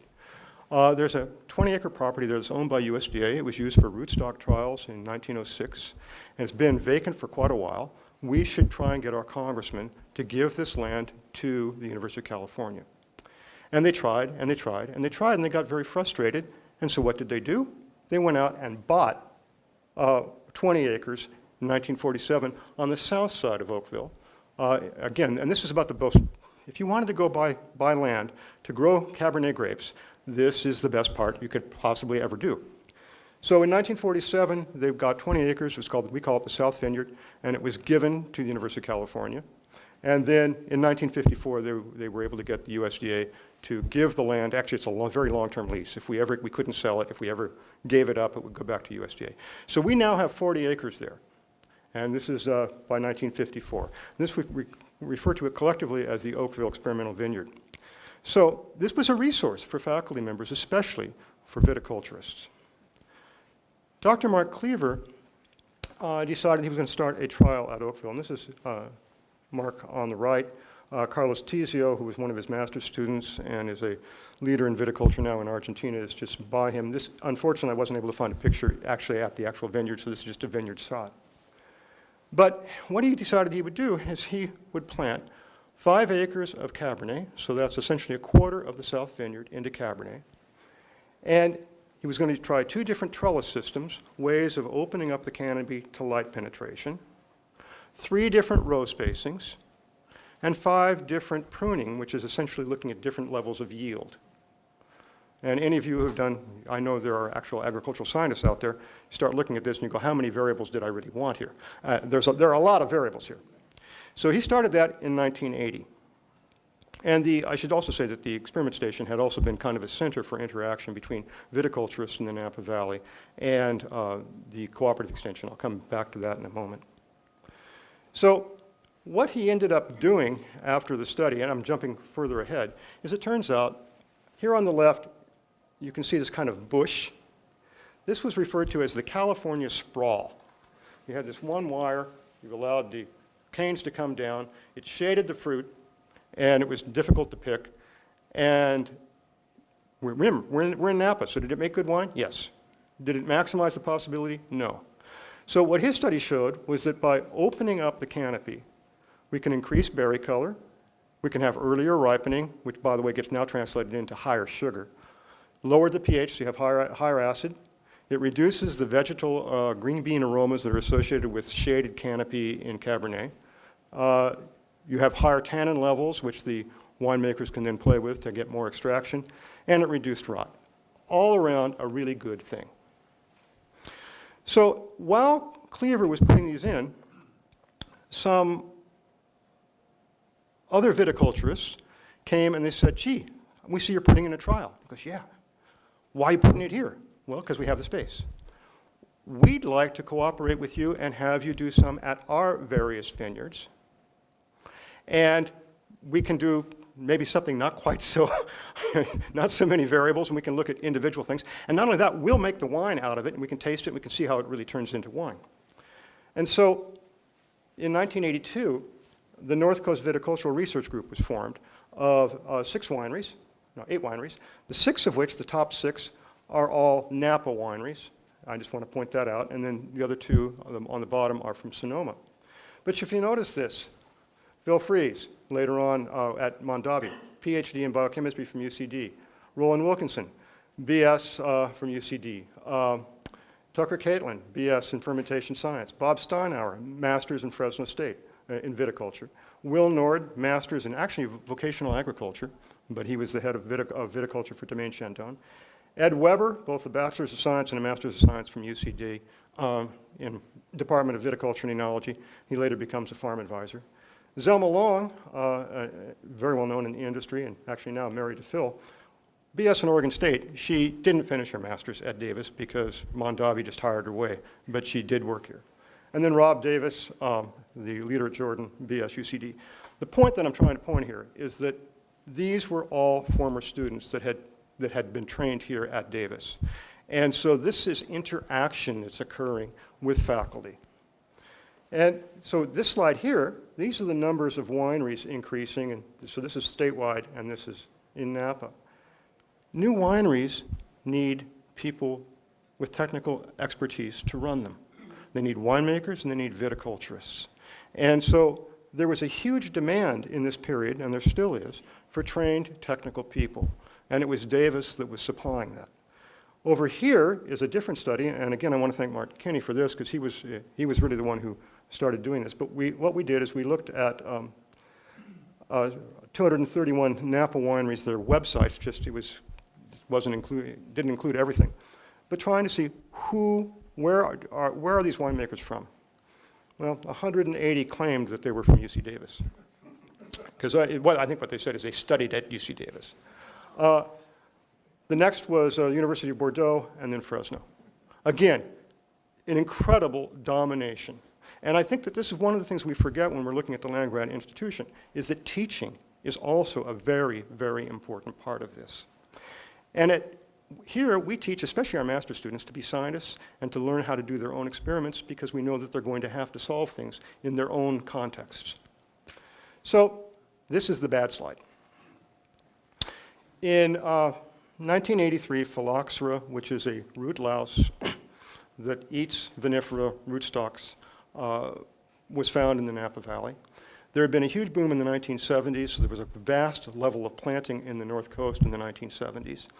There was a need for rootstock because we knew from earlier phylloxera issues that we had to have a rootstock that was resistant. AXR was a rootstock. It stands for Aramon, which is a grape variety, vinifera variety crossed with rupestris, which is a different non-vinifera. This was a variety that had been created by a Frenchman, Professor Gazin, in the 1880s. It was rejected as not having sufficient phylloxera resistance. However, because of the vinifera parentage, it took grafts very well, and it also imparted vigor, so you got large crops. And we had, not in one continuous trial, but going back to that 1907 trial that the rootstocks at the Oakville Station, we had well over 70 years worth of data showing that AXR didn't fail. So AXR was used in the 1970s as the major rootstock. It starts to fail, and by 1990, they're having to replant the Napa Valley. It was very expensive, and there were some wineries and vineyards that went out of business because of that. And UC Davis got a lot of bad rap on that. And this would be I guess the second narrative. This is the narrative of scientists gone crazy with hubris and planting a monocrop and not really and ignoring things. Well, there's some truth to that. But the result is that because of that replanting, all these vineyards were replanted at least 15 years earlier than they normally would have been, which meant that in the replanting, they could adopt all these new ideas. Not only that, the viticulturists in the Napa Valley were thinking about this and could actually do their own trials. So the main way this got through was through cooperative extension and university extension. The farm advisors have long played a key role in the Napa Valley in viticulture. The first position was in 1951 with Jim Leiter. His brother, Lloyd Leiter, was a professor in the department. Keith Bowers, who was the original Oakville Extension station manager, later became the second farm advisor when Jim retired. Ed Weber, remember, he was a member of that technological group. He had come back and gotten a master's when he'd been working at Phelps. When Keith Bowers retired, Ed became the extension person, and we can see him there kind of one-on-one. And then with Ed's untimely death, Monica Cooper, has a PhD in entomology, is the current viticulturist. Although they oftentimes worked one-on-one, he also created, and this was under Keith Bowers, created a Napa Valley technical group where they got together once a month and they had Davis faculty, or they reported on their own studies and they shared information. And again, this is one of the things about community, kind of building this forward. And meanwhile, I was working at University Extension, and during this period, University Extension partnered with the Viticulture and Enology and the farm advisors to put together a series of formal classes, 1 day, 2 day, 3 day short courses on a variety of topics. And I went back and looked at, just trying to get a sense of the impact, I went back and looked at enrollments, and we were generally getting about 1,000 enrollments in viticulture every year, and roughly 20% of that was coming from the Napa Valley. Again, disproportional, although it's close, so they could come here, but disproportional from the amount of acres that they had. So, a conclusion? Sure. Through teaching, research, and extension, Davis has had a profound impact on California and the California grape wine industry. I think that's clear. I'm just looking at canopy management. That's all the time that I had to really give as an example. There are several others that I could give you, both in grape growing and in winemaking. But what I see here is that the industry's problems and questions end up funding UC research, which gets back to this notion of that we are both hosts. John Williams got his master's from here. He's the owner of Frog's Leap Winery. He's kind of a holistic individual, and when I was interviewing him for the study, he said, we're both hosts. It wasn't just one way of Davis telling us what to do. We were telling Davis what we needed to do, and we were cooperating with them in getting that information. So I think that that takes us to the narrative 3, and I want to conclude with this slide, which I think is really a notion of community. This is, on the left, is UC Davis in the 1940s, and on the right is our student classroom, our viticulture, our new winery, which was funded entirely with industry money. No UC, no state money. And if you haven't come by and seen it, I think you should. It's really beautiful. So thank you very much. I hope that this case study, which is very specific, somehow helps us think about the land-grant mission.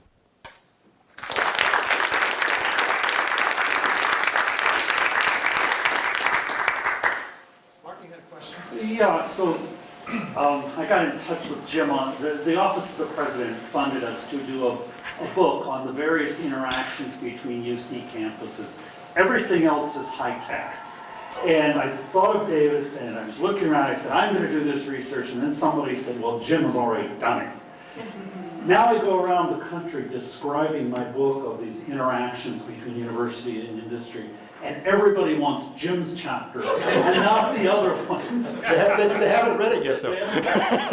But I'm plugging the book. You may not care about high tech, electronics and all these other things, but this is an absolutely great illustration of how the University of California, across a whole set of industries, has had this interaction going both ways, learning from industries, from firms out there, and also simultaneously transmitting information. And so I think Davis is really, at the end of this book, I think people are going to see exactly how powerful Davis has been in one cluster, one industry area. So I think it's a good book. You'll need to read the book for Jim's chapter. It's really worth it. I'm an extension specialist here at UC Davis, and worked for a number of years, decades, in this area. And I have to say that repeatedly, over time, year after year, some of the most positive and powerful interactions that I have are in one-to-one with farmers and with industry group folks on their place where you actually sit and listen. And I think will always be true. And I just would like to say that as we think forward to a high-tech future, that should never be lost.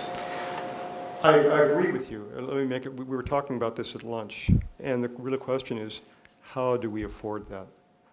It's one-on-one is very expensive. It's also very valuable.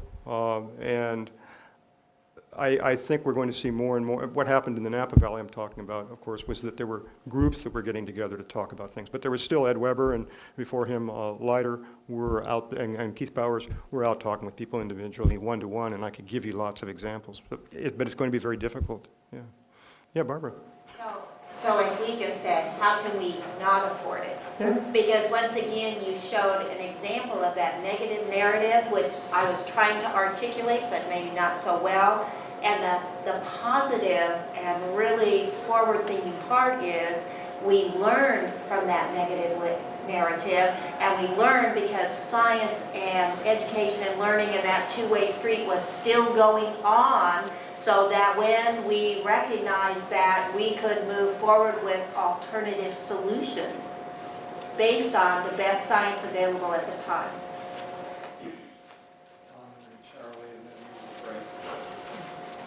Yeah, I think we all value that face-to-face interaction, and there's no substitute for it. But there's also a question of how we frame that.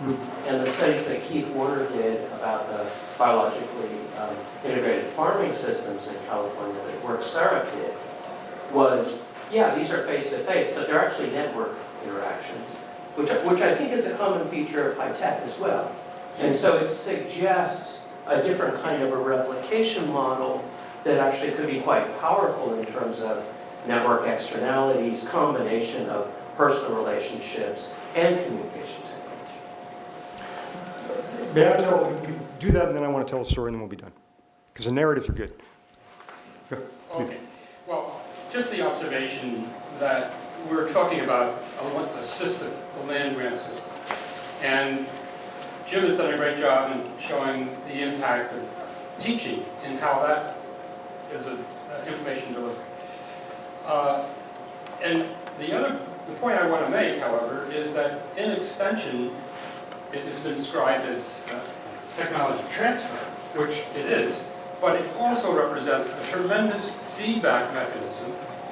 That is, it brings back to the researcher, who may not have the chance to go out into the field because of the many responsibilities they have for publishing and teaching and so forth. But the extension person then can come back and say, boy, we've had a problem here that we don't understand. Can you help us? And then a research project's developed. So it really is a system, and it's not just one way. It's a two-way street. I agree. Well, the four pictures that you showed at the start, we're building a bridge, and bridges, people go both ways. I want to tell just a really quick story, and because I know we want to take a break. In 1976, there was a tasting. Most of you probably know the Steven Spear tasting, the bicentennial tasting in Paris, where, quote-unquote, California wines, most of which were Napa wines, beat the French wines. Although if you do a statistical analysis, it was a tie, and that was good enough. But the number one in this one unreplicated tasting was a Cabernet and a Chardonnay, both from the Napa Valley. The Cabernet was Warren Winiarski's down in the Stag's Leap area.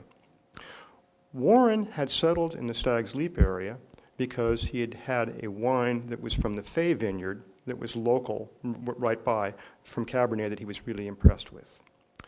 The reason that Nathan Fay had planted there was that, it was Leiter, had said, you know, you might want to plant Cabernet here. And all the locals said, no, it's too cold. And Leiter said, I think it'll do pretty well. And he did. And so then, so Fay said, yeah, I will plant some. And he said, but where can I get some budwood? He said, oh, well, you can get that from the Martha's Vineyard that Joe Hyde had made some wonderful Cabernet from over near our Oakville Experiment Station. So they went and they got budwood from them. I mean, this was a sharing thing.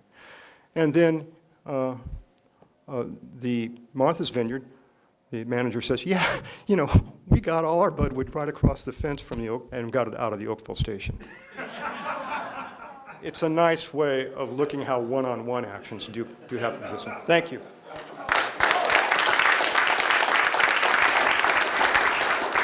So we'll take 10 minutes and come back for Larry Bush batting cleanup.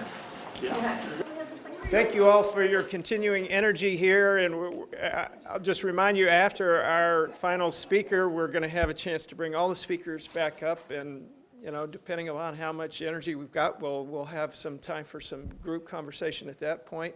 I've asked Bill Lacey to introduce our final speaker. Bill, you know, is our Vice Provost for University Outreach and International Programs, and longtime associate of Larry Bush. So, Bill.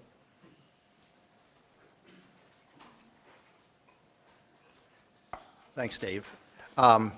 I've known Larry Bush now for almost 40 years. And so in the spirit of telling tales and stories and narratives, I will not do that today. No, it is my real distinct pleasure. Larry has been described as a Renaissance man. The range of experiences and the depth of his knowledge across so many fields has really benefited many of us for decades now. Started with Peace Corps experiences, or didn't start with a Peace Corps experience, but included Peace Corps experiences in West Africa, the VISTA programs in the South. But his topics, think about the topics that Larry's addressed in his various books. The organization and structure of agricultural and agricultural research, the globalization of agriculture, agricultural biotechnology, the commercialization of knowledge. How do we democratize science in an era of expert and private knowledge? So he's looked at and written a book on the Berkeley-Syngenta relationship. He has written books on marketing, food security in the United States, as well as the broader food system. You get a reflection of how he's going to come at this by reading the titles. What kinds of stories is Larry going to tell you? Well, he tells you a little bit about that in the titles of his books, and I'll just share with you a few of those titles. One, Science, Agriculture, and the Politics of Research. And Charlie actually asked Larry to testify against the California Rural Legal Assistance Group many, many years ago. But then again, the California Rural Legal Assistance Group also asked him to testify on behalf of them as well. Some of the other titles of the books: Plants, Power, and Profit, the Social, Economic, and Ethical Consequences of the New Biotechnologies. Gives you another insight into the story that Larry will tell around those topics. From Columbus to ConAgra, the globalization of agriculture. Universities in the age of corporate science, the UC Berkeley Novartis. It wasn't Syngenta, it was Novartis, sorry. The Novartis country. Pardon? It became Syngenta. Yes, I was just getting ahead of the story a bit. And his most recent book focuses on standards, and this takes us into a whole new realm because standards touch on every aspect of our life. His new book, Standards, Recipes for Reality, by MIT Press, concludes a very, very broad and very diverse journey. So I'm looking forward to your comments. Thanks, Larry.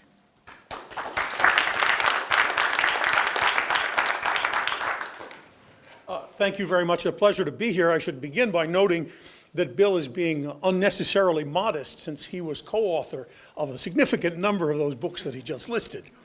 And hence, obviously, anything that was good about them was mine. Anything that was bad, we have to blame on Bill. Okay. Well, that's good. Something is mysteriously showing up on my screen here that I don't need. Okay, there we go. Well, what I want to do today, oh, for crying out loud. My computer has decided to pop all sorts of unnecessary notes up on me. There we go.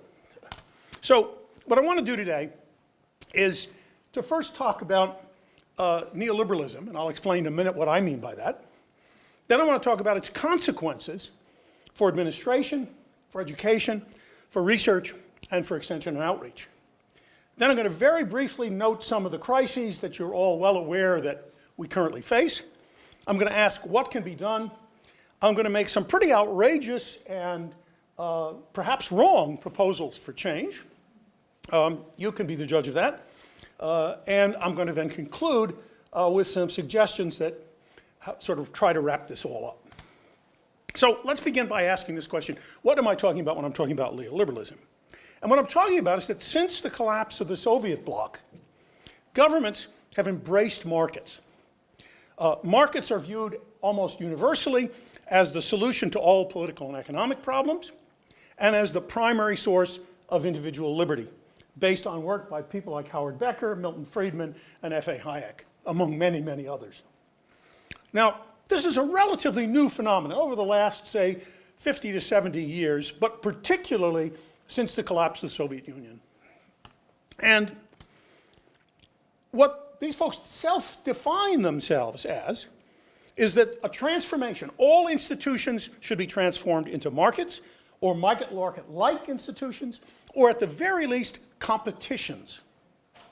And all persons at the same time should be transformed into competitive, entrepreneurial, risk-taking individuals for whom life is largely a matter of winning. Now, a footnote here. This is a broad brush presentation, and I'm going to jump over lots of nuances that if I had 4 or 5 hours, and I doubt any of you would want to stay here that long, if I had 4 or 5 hours, I might mention those. So do understand as I say this that I am making this broad brush presentation. Now, there's also a confusion here, and that is, in the US, there are two completely different uses of the word liberal. One is adhering to the left end of the political agenda, so we talk about liberals versus conservatives, and the other is somebody who promotes free trade, markets, and liberty in contrast to direct government regulation. And it's the second meaning that I want to focus on today.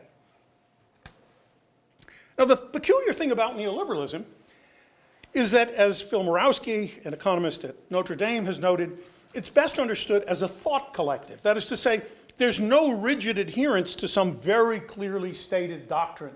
Everybody doesn't bow down to Hayek or Friedman or Becker every morning and say, yes, you know, let's light a candle there or burn some incense or something like that. Nothing like that. But at the same time, neoliberalism is a kind of social movement that has been extraordinarily effective in transforming the world over roughly the last half century. It's been promoted by annual debates at the Mont Pelerin Society. You can go online, search them, and read what goes on at these debates. It's publicly available.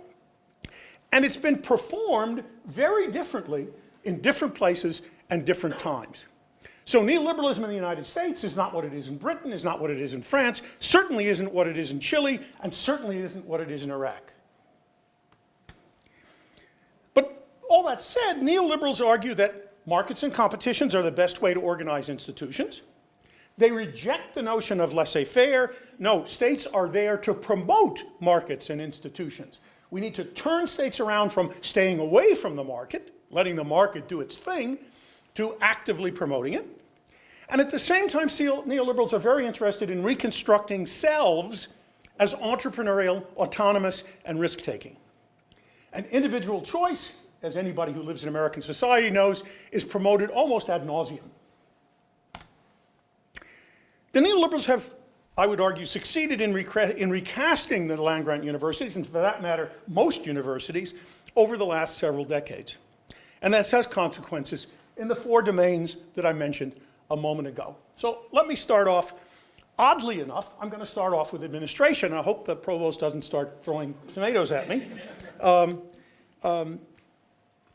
What's happened in administration? Well, we've seen both a changing roles of administrators and a rather significant increase in the number of administrators. Now, there's some debate over how do you define who's an administrator, who's not, but the data that come up give generally roughly a 60% increase in the number of administrators between 1993 and 2009, and only about, this is about 10 times faster than the growth in the number of tenured faculty.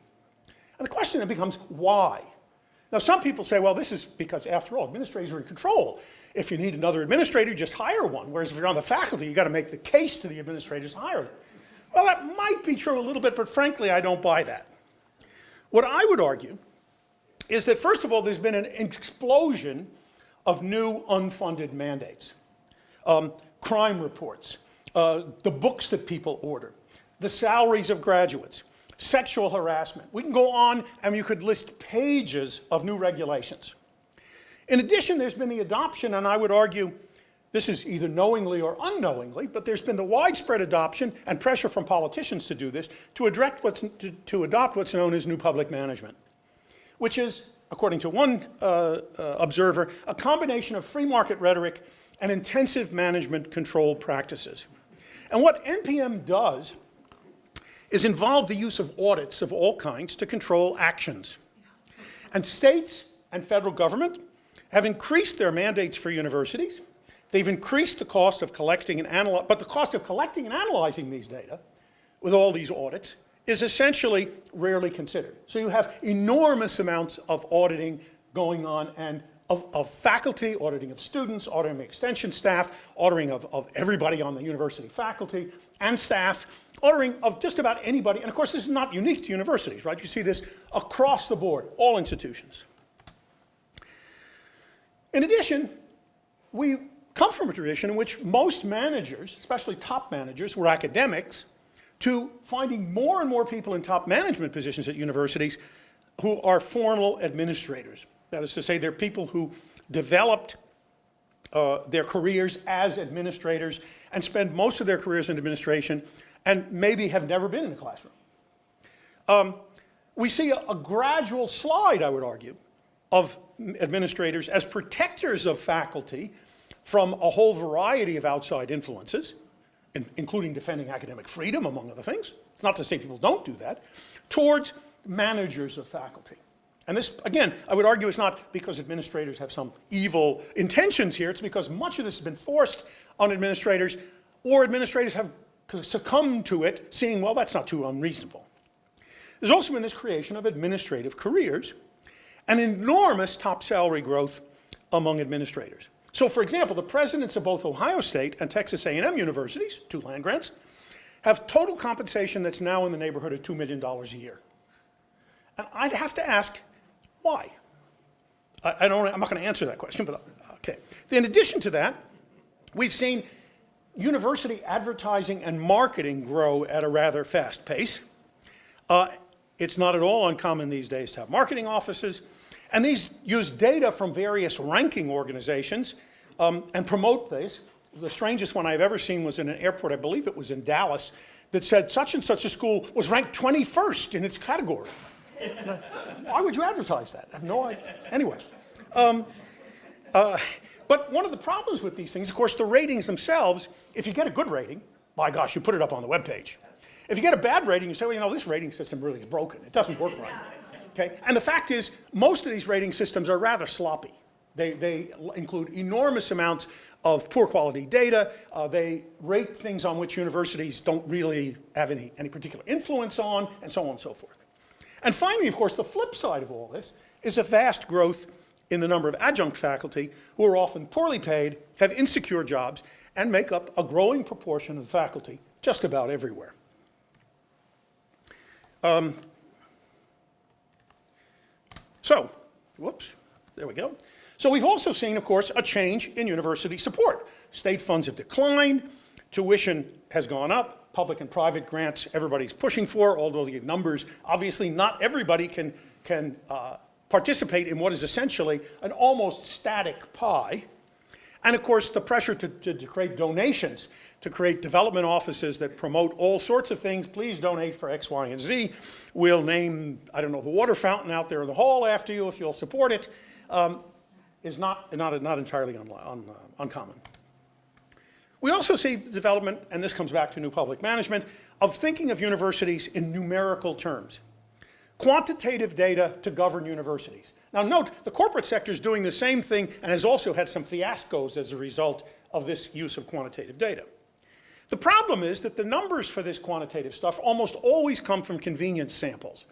That is to say, gee, we have these data laying around. Supermarkets, for example, have used loyalty cards for years, right? Well, what's a loyalty card? It's a convenience sample. People who walked into the store and signed up for one of these things, okay? The catch, of course, is that they may or may not be representative of the population that you're trying to manage. And the questions involved, the data to collect, may or may not be the relevant data, but those are the data you have. And they appear incredibly concrete, but they're indeed very, very abstract. So for example, it's easy to count publications. It's much more difficult to measure the import of those publications. Similarly, measuring the size of a bacterial culture, say we have a culture in a petri dish, and we put it in the dish and we want to see how fast it grows, and so once a day, at the same time, we measure the size of the culture. Well, it has very little effect on its growth to do that. By contrast, the moment that you put metrics in place, they change human behavior. People are very good at that. In fact, somebody's coined this notion of Goodhart's law, that when a measure becomes a target, it's no longer a reliable measure. We also have the problem of errors. That is to say, data that are analyzed in the manner I'm describing here are quite different from the kind of results one gets when one has a scientific laboratory. Because in the scientific laboratory, we decide what kind of data we're going to collect. We collect it in a manner that attempts to produce something which is at least, shall we say, generalizable to some population, and never do it from just what happens to be conveniently available. Or at least we try not to do it from that. And then finally, measures are never an adequate substitute for judgment. The measure seems to allow you to get away from judgment, but in fact it doesn't. You still have to make a judgment. And the judgment then is going to be biased. It's always going to be biased, but it's going to be biased based on how good those data are that are being used to make the judgment. So let's start with education then. Now in education, I think the main thing here is shifting from a public good to a private good. As most of you know, student debt is now more than $1 trillion. It's more than total consumer debt, which is astoundingly high. And at the same time, we have students, certainly not all of them, but a very significant portion of the student body working 30 to 40 hours a week in order to keep that debt load down. And this, not surprisingly, has a direct effect on student performance. In fact, a whole series of effects on student performance. We've moved from public support of our institutions of higher education to individual support. And this is part of this neoliberalizing, if you wish, of higher education. It's your responsibility to take charge of this, even if it winds up leaving you with several $100,000 in debt.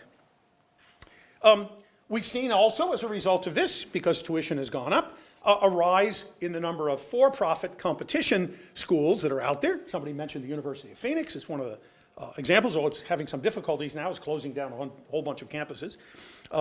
What's interesting about these for-profit institutions is that they're heavily dependent on government grants. The reason all those military folks went there is because they got subsidized to go there, not because they woke up one morning and said, oh, wow, the University of Phoenix, that's the place to go. They have very poor records of recruitment and placement. We've also seen the creation of these MOOCs, these massive open online courses. And if really this were to come into play, and I'm skeptical, let's say, about whether it will, what is problematic about this is it's least likely to help the most poorly prepared students. MOOCs are great if you're already well prepared and motivated and ready to go. This is wonderful. But if you're not motivated and you don't have much preparation, it's like listening to gibberish. And on top of that, there's no opportunity in most of these situations to actually have any kind of inquiry or discussion with the people who are producing them. We've also seen a decline in foreign language instruction, which is ironic. As we get more and more globalized, we wind up abolishing foreign language requirements or saying, well, you can replace it with some computer courses, as if somehow these things were the same. And the result, of course, is students being more likely to misunderstand those from other cultures and less likely to understand how language creates the world in which we're in. I drove a whole bunch of undergraduates in a science and tech class crazy last semester when I asked them to explain a whole set of concepts and put them in order and how all of this worked. And what they were astounded to discover was that, of course, they disagreed on what those categories meant, even though they all knew what the categories were. And so there was this enormous debate that took place, mostly among undergraduates in the sciences and engineering, and they were astounded. It was like, well, I thought, if it's a tree out there, then it's a tree. Isn't that it? Isn't there anything else to discuss? Isn't that thing naturally a tree? Well, of course it's not. Moreover, we've seen education as being defined solely in terms of salary maximization. And a couple of examples here. University of Tennessee now mandates that first-year salaries of graduates of all Tennessee institutions be posted online. The average salary, not the individual salaries, but the average salary. There are real problems with the quality of the data because only people who remain in Tennessee get posted, et cetera, et cetera, et cetera.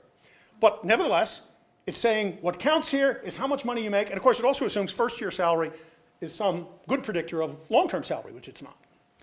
Texas A&M has evaluated its faculty based on how much revenue they bring in, and actually gave every single faculty member a scorecard that says, you cost the university this much in salary, and you brought in this much money.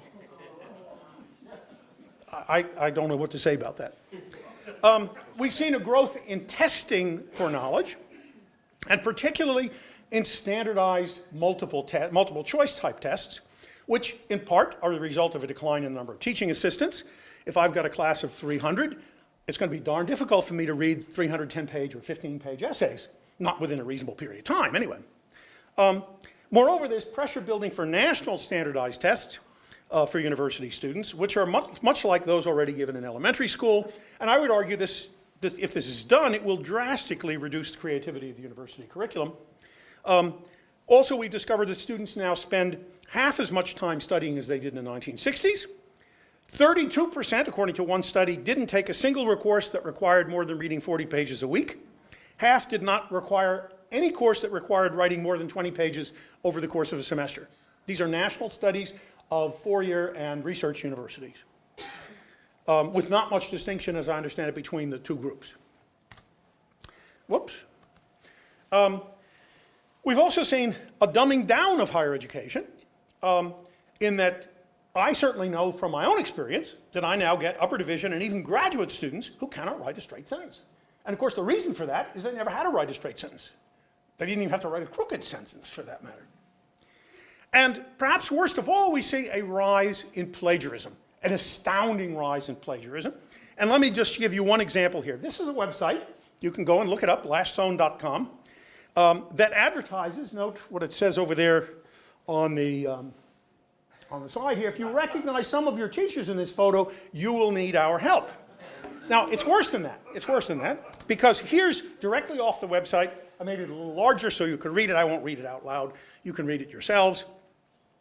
And from what I can find out about this outfit, and this is, by the way, not just a single. No, that's right. They can't even write a straight sentence on their website. Although that might be good, because that shows that they're not perfect, which will go well in the paper. Right? I mean, the student who writes the perfect paper we're all suspicious of, one that has a few errors of grammar or spelling, well, that makes more sense. Okay? But these are international organizations. That is to say, the people who work for them are distributed around the world. Many of them are not based in the United States, and hence there's absolutely no way you can get to them through US courts, for example. And there are literally dozens of these organizations. And you can be assured that some of your students are using these services just as some of my students are using these services. So let's move on to research. The first thing that's been done, of course, is counting publications. And one thing that's wonderful about this, doesn't require too much work. Anybody can count publications. However, in some fields, it's much easier to divide research into small pieces than it is in others. So, for example, if I'm doing laboratory soil science, and I have various size marbles in a tank and I want to look at water flow, I can do a different experiment once a week and publish them all as separate experiments. In other fields, of course, this is much, much more difficult to do. Okay? But nevertheless, in the fields in which it's easy to do, there's tremendous pressure to increase the number of publications. Now, moreover, there's been a vast growth in the number of journals, largely as a result of this, which means that there's most likely a home for virtually any paper. If you're willing to take the time and send it to enough journals, you will probably find one that will do it. So what's been happening instead? Well, let's rank the journals and find someone who publishes in highly ranked journals. So, all right, that's one option. The other is, of course, counting citations. And the catch here is that, of course, in principle, authors have little control over the number of citations they receive. Now, of course, admittedly, you can cite yourself, but unless you write 500 papers a year, you're not going to get 500 citations out of it, right? But here again, those working in small fields with relatively few researchers, all other things being equal, are far more likely to be far less likely to be cited than those working in large fields, whether the quality of the paper is good or bad. Moreover, you can be cited for reasons that have absolutely nothing to do with the quality of your research. And I give the example here of Hwang Woo-suk, the Korean researcher who was cited, according to Science Citation Index last week, 388 times his paper in Science was cited, almost entirely because he produced fraudulent claims about stem cells. But he's in there, 388 cites to one paper, not bad. Moreover, none of this pays any attention to the fact that citing is about the article's rhetoric, not its quality. It's about the story that the article tells. Okay? So if I'm writing an article, I will cite people who either support my position because they support it, or I will cite people with whom I have findings that clearly disagree because they disagree, or I will cite findings that are somewhat ambiguous, and boy, my paper is going to solve that problem. Papers are written because of the rhetorical character. You don't just simply generate some data and publish a paper that is, look, my data show such and such. No, no, no. It's always a matter of making the story that is the paper. And that means deciding who to cite, what to cite, how to cite, and so on. In addition to that, different citation measures, of course, lead to different results, and there's been a proliferation of measures out there. Co-authoring is a problem. What do you do in a field where almost all papers are produced with 50 or 100 or even 1,500, I think, is the top in one field of physics. And then as one scientometrician sums it up, these are the folks who develop all these scales, there's a better way to evaluate the importance of a paper or the research output of an individual scholar. Read it. What a shocking thought. So, okay, well, we can check the prestige of journals. And a great story here is the story of George Akerlof, the Nobel Prize-winning economist. Akerlof sent his famous paper on the market for lemons, which showed that in certain instances, you could actually, if you said I'm going to sell you a 2011 Cadillac for $50. Well, you wouldn't go near that, right? Because you're suspicious already. This has got to be some sort of scam. Okay? And that's what he wrote about.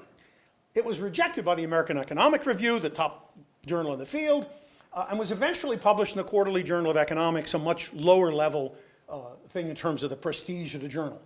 Okay? He got the Nobel Prize as a result of that. Now, why didn't it get in the top journal? Well, because the top journal was much more fussy about what it was going to accept. It wasn't willing to take the risk of publishing something which countered the prevailing wisdom at the time. In addition to that, we've seen a huge increase in the amount of fraud. One study estimates a 10-fold increase in retractions due to fraud since 1975, and this was all in the top science journals, journals like Science, Nature, and so on. And of course, fraud is promoted by the desire to do well in these performance audits. By gosh, I got to get this paper into Science or Nature or some other top journal because that's going to be the thing that's going to give me a good rating. Then we have the problem of whose author is it. We have growing ghost authorship, where the author's name appears nowhere on the article. And we have growing honorary authorship, where the name on the paper is not that of the actual author. And according to one study here of the top 6 medical journals, 21% of the papers had honorary or ghost authors or both. This is top medical journals. And this, by the way, was an improvement over 10 years ago when this problem was first noticed. Okay? Not too good a story there. Competing for grants. Well, proponents say ensuring that most promising researchers are funded, that they funnel research to the most important topics, that they're the most efficient way to distribute research funds. But the critics note that competitive grants are quite costly, not only because of overhead and things of that sort, which one way or another has to be paid, but because of the enormously complex bureaucracies they require, both in Washington or whatever other funding agency it is, as well as on every campus. Somebody's got to deal with all this incredible management complexity. And of course, as you well know, every granting agency has its own rules, its own regulations, thanks to Congress, and as a result, you can't use the same forms, you can't use the same budgetary. I was once in a situation in which I had an AID project that I was running, which was about $25 million, and 2 or 3 other NSF projects. The NSF project asked, what % of your time? The AID project asked, how many days per week? It was almost impossible to make these things integrate, okay? Because the % of my time wasn't based on an 8-hour day, right? It was based on the % of my time, whereas the other was based on 8-hour days. There was no way you could make these things integrate. The accountants went nuts over it for weeks. Competitive grants also, of course, tend to support what's known as the Matthew effect. That is to say, he who has the gold gets more gold. NIH has noted this particularly as a major problem. People who've had dozens of other NIH grants, when Bill Lacey and I applied for our first NSF grant, we got back this wonderful review. It began, Lacey and Bush, neither of whom do I know, and it went downhill from there. Well, 10 years into the process with a stack of other grants, it was exactly the other way around. It was, oh, well, Bush has done this other stuff, Lacey's done this other stuff. Well, clearly, they can do this, okay? We also tend to reward through grants that people are good at grant writing. It doesn't take into account the location-specific character of some research, particularly important for much agricultural and food research. And there's even evidence to suggest that, and all of this is pretty much from agriculture, because it's the only field where there's a comparison available, that block grants are actually more effective, at least in terms of productivity of agricultural productivity, perhaps in other ways as well, and they're certainly more efficient in the sense that they don't require these massive bureaucracies. Another thing that's going on in the research area is forced citation by journal editors. This is where the editor accepts the paper for publication on the condition that the author adds citations to other articles in the same journal, which raises the ranking of that journal in the journal rankings. And again, there have been a few studies of this, and they show that basically senior faculty will give somebody the finger or something equivalent to that, whereas junior faculty, who desperately need to get that publication to get tenure, will go ahead with it and say, well, I'm annoyed by this, but I'm going to add an extra half dozen citations to totally irrelevant stuff in order to make the journal editor happy. Conflicts of interest. In the past, universities were reluctant to accept private funds. I was going to, but I didn't bother here. But since Scott mentioned it earlier, I'll mention it briefly. Back in the 1920s, at the meetings of the Experiment Station Directors Association, as I think it was called back then, there was a paper given by somebody who said, absolutely under no conditions should you ever accept any money from any private entity. This will destroy the independence of the university. Well, of course, what we have today is faculty is urged to collaborate with the private sector to enter into all sorts of contractual agreements, patents, and copyrights in some instances, and so on. And in some cases, entire departments, as we noted in the Berkeley study, enter into these kinds of things. In some disciplines, we have so few scholars that are not receiving industry support that the whole question of can we find somebody who is not interested in this subject becomes exceedingly difficult, if not impossible, to find. And food science is one of those, but there are others. A study, another on the conflict of interest side, here is a study of 94 articles that reported health risks and nutritional value of GM crops, in which financial or professional conflict of interest was commonplace when positive findings were reported. Okay? Now, that doesn't mean that all these folks were lying. That's not the point that I want to make. The point is, the very fact that that potential conflict of interest exists poses enormous problems for the credibility of universities as independent institutions that can be trusted by the general public. A lot of this has the effect of discouraging innovation and high-risk research. Constant auditing means churn out more papers. Don't waste time on that dangerous high-risk topic there that might take you 5 years to complete and that might fail. In addition to that, that might threaten the flow of research products. And there is some evidence that negative research is now much less likely to be published. Changes in intellectual property rights, another aspect of this. Universities used to be known almost entirely for producing open products, right? We call them contributions to the discipline or contributions to the public, okay?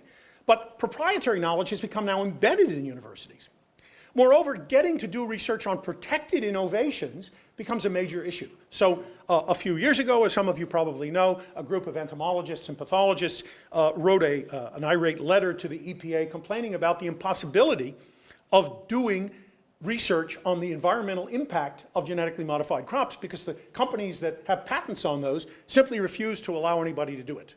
Now, it's probably illegal to do that, but not surprisingly, no university wants to bring Monsanto to court because the cost of doing so would bankrupt the university. And then we have, of course, the rise of university IP offices. And if you look at the work that was done on this subject back in the when the IP offices were originally developed under the Bayh-Dole Act, it was very clear that the idea here was to get innovations out to the public, to avoid orphan innovations. What has happened, of course, is the IP offices have turned into money makers. What you want to do is get as much money out of the IP office as possible. And of course, the obsession with publication has meant that extension and education have been downgraded relative to research, and also all the non-publication activities that faculty engage in, advising graduate students, attending seminars, organizing professional meetings, reviewing papers and grant applications, informal faculty interaction. All of this has basically been pushed to the side. And research is now dominated to an enormous extent by immediate economic ends. How much money will this produce? And again, politicians, to no question, push this very, very hard. We've also seen the rise of dubious journals. I won't say much more about that. And of course, the cost of journals has just gone through the roof. Elsevier had a nice 36% return on revenues, much better than my bank account. On revenues of $3.2 billion in 2010. And they're one of the 4 or 5 big academic publishers. We've also seen the rise of strongly ideological think tanks, such as Heritage, Cato, American Enterprise, founded to promote neoliberalism. And these groups are not averse to what Phil Murawski calls agnotology. That is to say, the promotion of doubt about things for which there is very little doubt. So they will do a great job of promoting, well, you know, climate change has been talked about, but you know, it could be that it's not happening. Acid rain, well, could be that it's not happening. Holes in the ozone, well, could be that it's not, and so on. And when they are insufficiently neoliberal, the large donors attempt to oust the current membership so as to purify the message. So, for example, Jim DeMint recently replaced Edward Fulner as the director of the Heritage Foundation, signaling a movement towards a more rigid stance on a wide range of issues. And similarly, the Koch brothers tried to did successfully oust the director of the Cato Institute, who they felt was insufficiently neoliberal for them, and they threatened to sue, and finally the suit was avoided by him stepping down. We've also, of course, seen an increase in corporate domination of the research enterprise. It's important to remember that private investment dwarfs the public in both agriculture and pharmaceuticals. These sectors, of course, themselves are highly dependent on public dollars to do the research that keeps their development activities functioning. But they're the ones who tell the tale. Private research investment dwarfs, a few huge companies, of course, now dominate agricultural industries, all the way from input supply to supermarkets. And these companies can and do, and I don't blame them for doing it, they've been given the license to do that, they steer innovations in order to benefit themselves. And most importantly, much public research is now largely only available by going through companies. This is particularly true of the work in genomics. It's very difficult for you to be a genomicist, or for that matter, any field of genomics, proteomics, metabolomics, and so on. You can't do that and go directly to any public out there. You've got to go through a company. There's been a decline of interest in public interest science. In the past, much experimentation research was focused on practices. The example we just heard a few moments ago about the vintners is a good example of that, right? Much of the change here was a matter of changing your practices. You didn't charge for that. You didn't say, well, you know, we've patented this. Now, if you'll just simply pay the university a patent, we'll let you use it. No. And in most cases, the results were provided free. When material objects were provided, they were generally, were produced, they were generally cheap and widely available. And the best example is seeds. So universities were producing seeds for more than a century. We now have a shortage of plant breeders, but that's another subject I won't go into.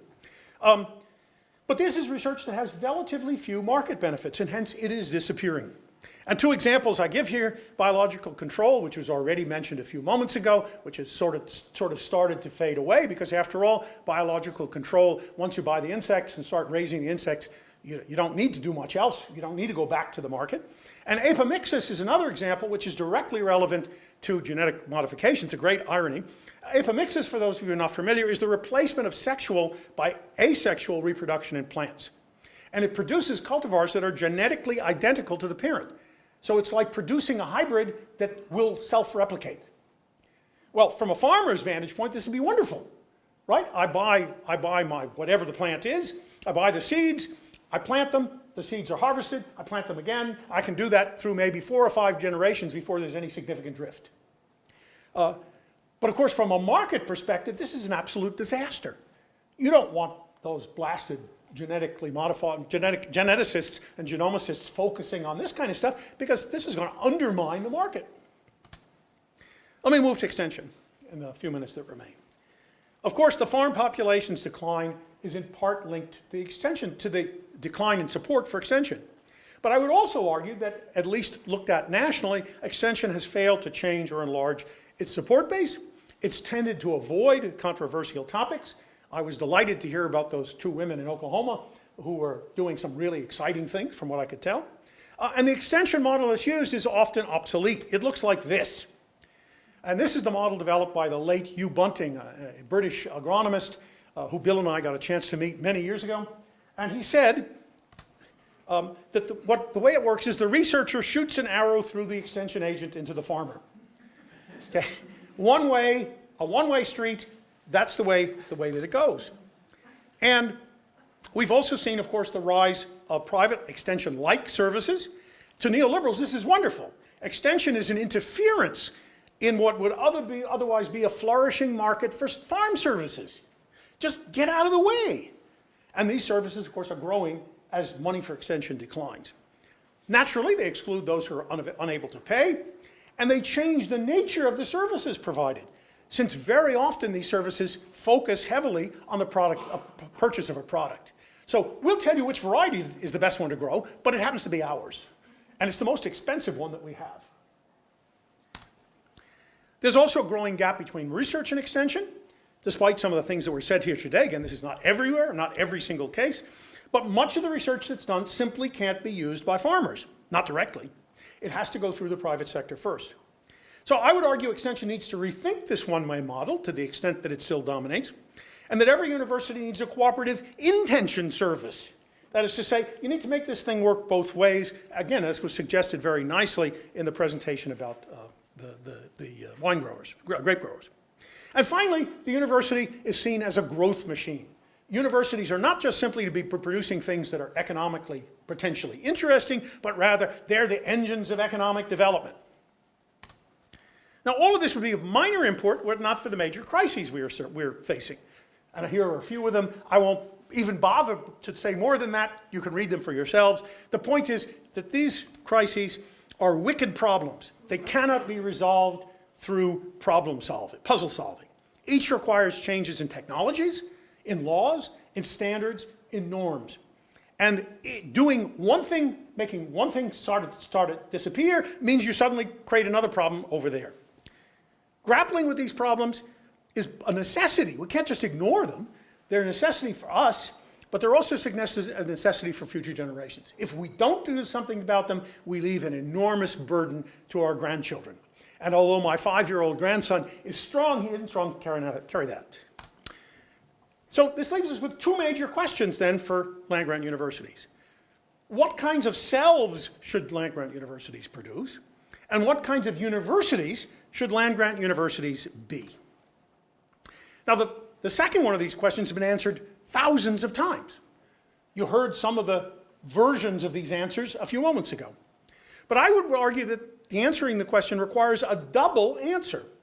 That is to say, we not only need to provide answers about the kind of institutions we want to construct, but that question by definition implies that we ask what kind of faculty, what kind of students, what kind of extension staff, and what kind of stakeholders we should have. Now, you might think this question, what kind of selves do we want? This is outrageous. Isn't this a form of social engineering? Shouldn't people be free to decide what kinds of selves they want without the interference from institutions of higher education? But this is precisely the point. There is no way to produce selves who are completely free of the influence of others and institutions. This has even been demonstrated by some recent brain research, which demonstrates that if in the first 3 months or so of life you don't have interaction with other human beings, the neural pathways necessary for future development don't exist. They never grow. Okay? So we are fundamentally social. We're neither fully autonomous, nor are we fully social. So we're not like bees who, for all practical purposes, are fully social. They receive signals, chemical signals. Those chemical signals tell those bees what to do. They even tell the bees whether to be female or queen. Now, during the heyday of state socialism, much effort was given to molding selves to support the state.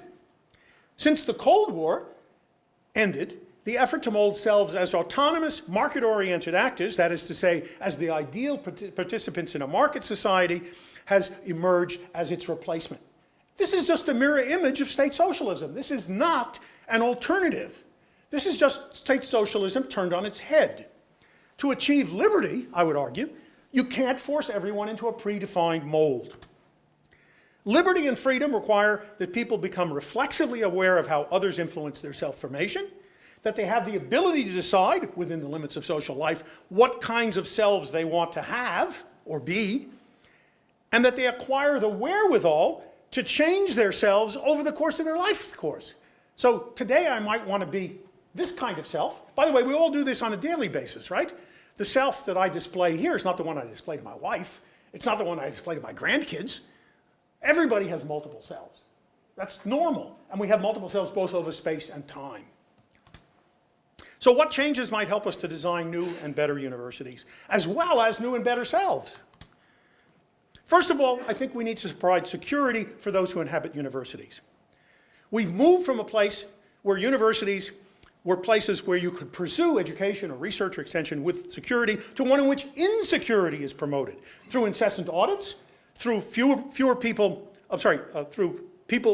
protected against summary dismissal, through high student deaths, and a whole variety of other things that have been put in place, knowingly or unknowingly, over the course of the last several decades.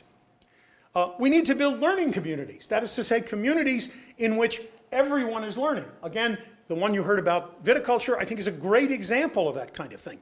But we need to do that on a regular basis across all disciplines. We need to reform or abolish the credit hour, which is based on the rather absurd notion that the amount of time that a faculty member spends in front of a classroom is a good measure of how much work they're doing in education, and that the amount of time a student sits in a classroom is also a good measure of how well educated they are. Both are false, fundamentally false. And there was a very interesting article in the Chronicle a few weeks ago pointing out how this notion of credit hour was developed by the Carnegie Corporation back in the beginning of the 20th century as a way of dealing with pensions for faculty members. It had absolutely nothing to do with the quality of instruction. Quite extraordinary. We also need to, I would argue, to eliminate standardized testing. Standardized testing tests for all the things we don't need to know about. There might be a few exceptions to that. Maybe it makes sense to have standardized tests to see whether somebody can solve some math problems. Maybe it makes sense to have standardized tests to see if somebody has learned a foreign language.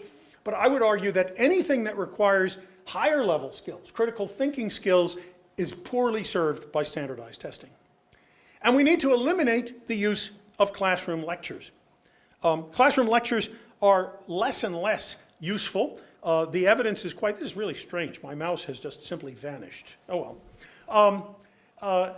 The classroom lecture, it's been quite well demonstrated by dozens of studies in education that most of it people don't remember. That may include the lecture I'm giving right now. You can decide that for yourselves afterwards. It makes much more sense to turn this around the other way. And that is to say, use the information technologies to tear down the walls between classrooms and the world. We can use IT to invert and vastly improve the usual lecture discussion format.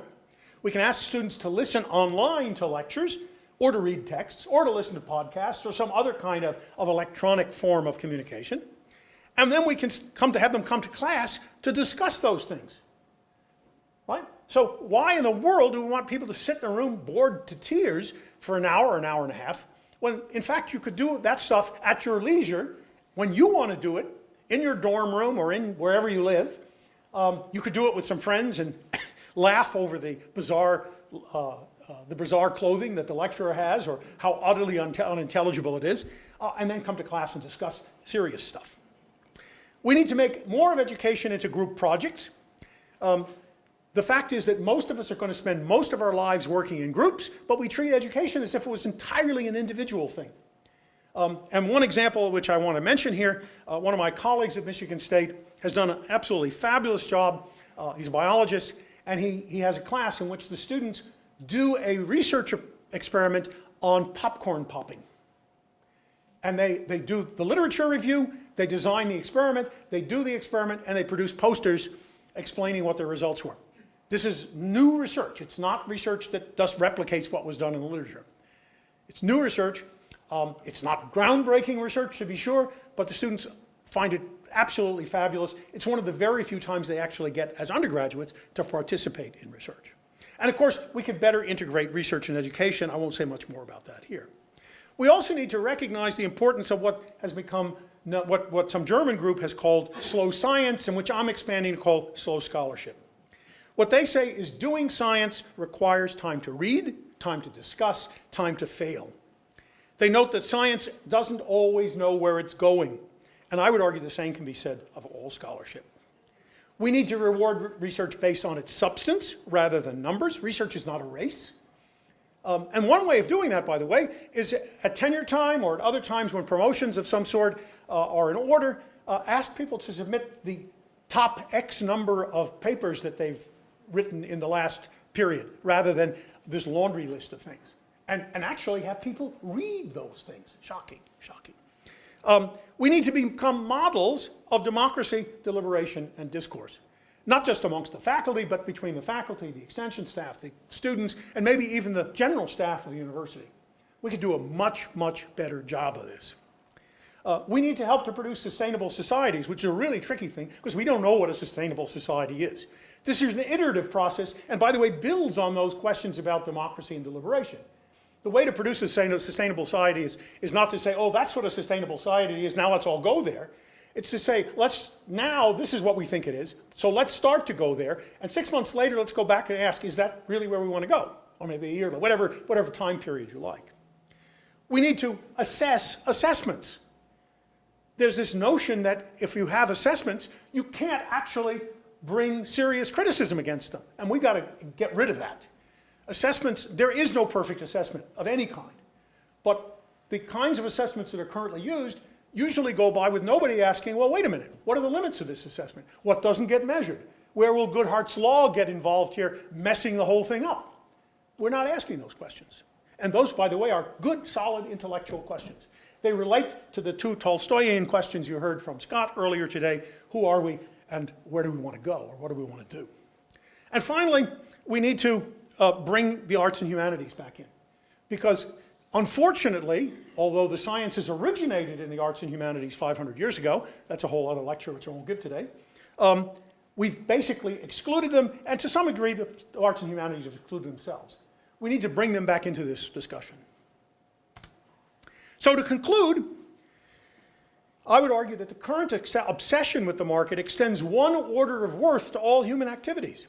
Everything is to be enacted in terms of rational economic actors who act in markets. Now, in some instances, that's perfectly fine, but not in all instances. And even as the neoliberals celebrate liberty, the institutions they build constrain our choices by developing a narrowly defined choice architecture. Walk into the supermarket, there's 40,000 items on the shelves in there. Those choices were defined by the people who run the supermarkets, right? Did you have any input into what those choices were? Of course not, okay? Now that's just one of many hundreds and hundreds of examples.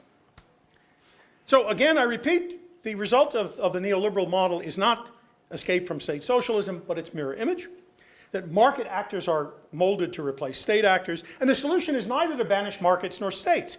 It's to allow multiple orders of worth to exist side by side. So I come back to the question I began with. Are land-grant universities a market good or a civic good? And the answer I would give you is that they're market, civic, environmental, inspirational, industrial, opinion, domestic, and so on goods. No one good is sufficient. It's precisely the dynamics of discussing which of these varieties of the good fits in this particular situation, which has proven inappropriate in this other situation, that should be at the heart of critical thinking and university education. We have to challenge the prevailing wisdom that higher education is all about getting a better paying job. We have to ensure that students are exposed to a variety of images of the future, which may be saying, in slightly different words than Scott said this morning, different narratives, different stories about the institutions that we inhabit, as well as all the other institutions in the world. And we have to reject the insistence on limiting assessments to calculable outcomes, thereby rejecting standardization, even as we accept standards. Thank you.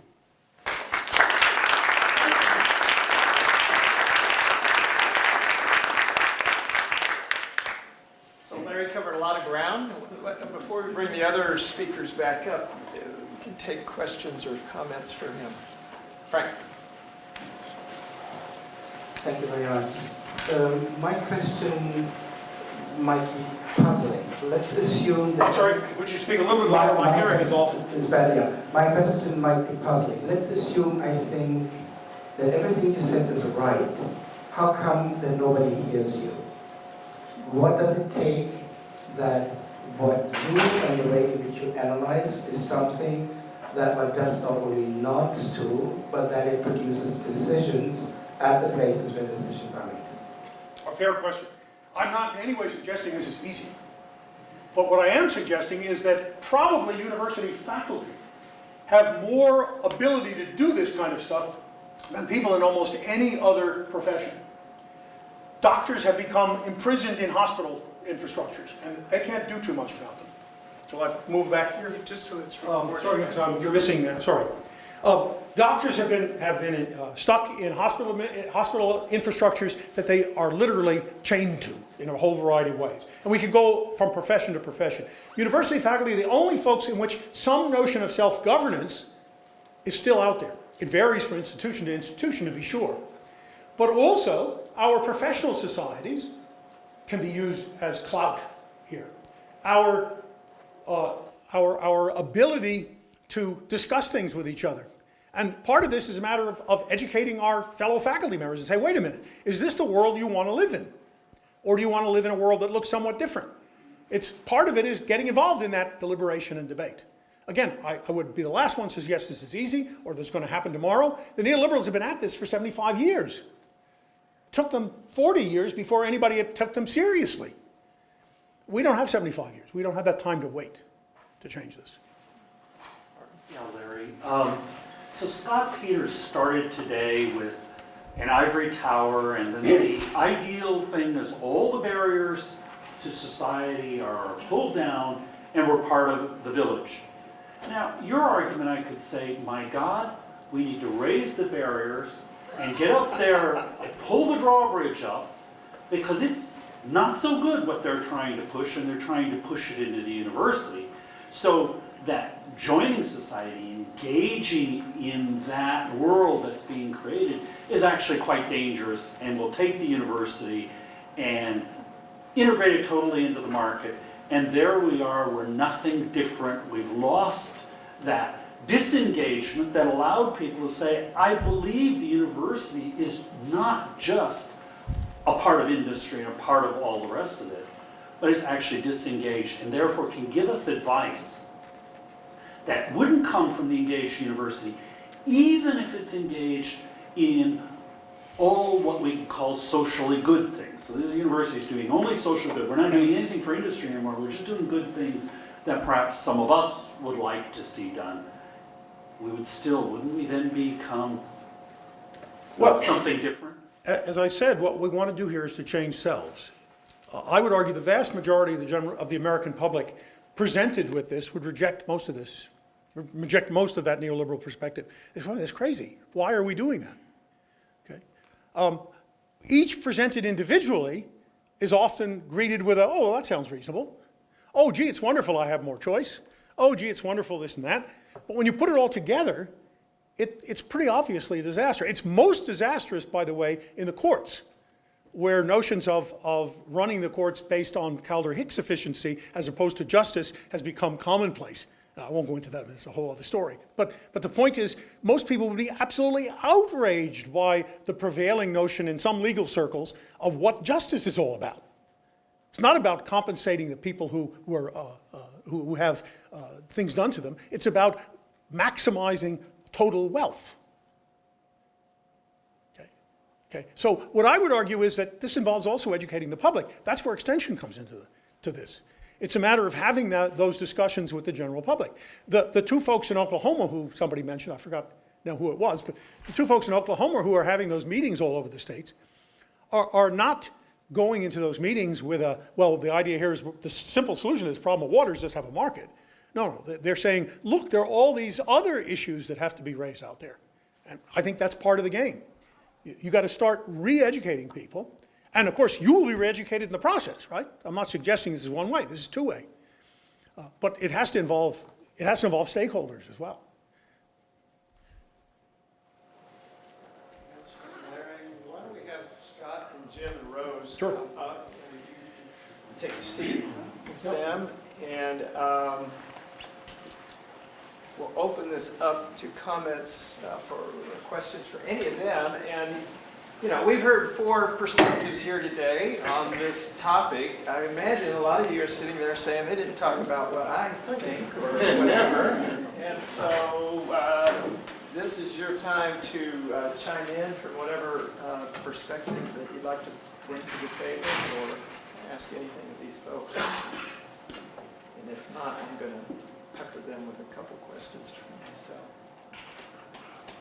They've always maybe started to have too much. I'm can ask it again, Larry, and I'm going to put it very bluntly. Should the university be an ivory tower? No, I definitely think not. The university needs to become much more engaged. Doing that, but not engaged in a way of simply what's going to raise the economic value of X, Y, or Z. It's all these other forms of engagement. And they also should be educating the various publics that they serve as to when those other features of the university are in danger. And I don't see that as ivory towerish at all. It's a matter of increasing the amount of dialogue, deliberation, democratic governance that you use participating in the university. But it doesn't mean the university accepts this is the way the world is, there's nothing we can do about it, let's just lay back and proceed the way we've been going here, which I think is ultimately not particularly good for the university. Scott, do you want to? This is an important question, and I think the answer is that we need to be able to accept a contradiction, in a sense. I think the answer is, for me, the answer is, yes, we need to be more engaged, but we need to preserve a kind of detachment and disengagement in some context, sometimes for some kind of work. And I think that the most important question here, really, there are a lot of questions. One of the most important questions would be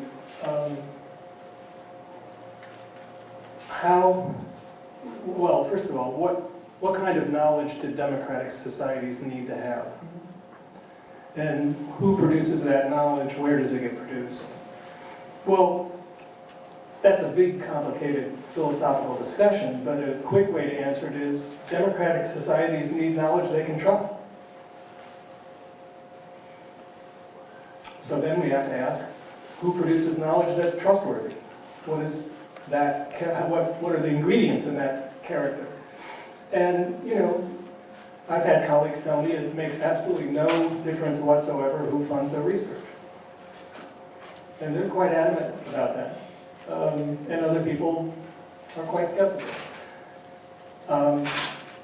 We need to have a conversation about this that isn't flip or simple or quick and that allows us to pay attention to nuance. I think there are times when we need to preserve detachment, disengagement. I don't want to tell somebody who is working in archives that they need to be engaged in the world instead of working in the archives, or that they should be producing something out of that that's going to have marketable value quickly.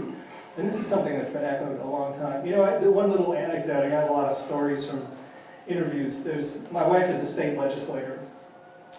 She sits on the higher ed committee, and we're in upstate New York, so we pay a lot of attention to agriculture. She's from New York City, by the way, and she didn't know anything about that. And even though I talked to her about it for a long time, until the Farm Bureau took her out to farm. But I saw one of her colleagues give a talk at a county extension annual meeting. And he got up and he said, I grew up on a farm, my father was a farmer, and every time the truck for the county agent came to our farm, we felt good. Because we knew he wasn't going to try to sell us anything. Now, I don't know anything better. I could give you an elaborate, philosophical, hair-splitting kind of conversation about all this. There's nothing that says it better than that.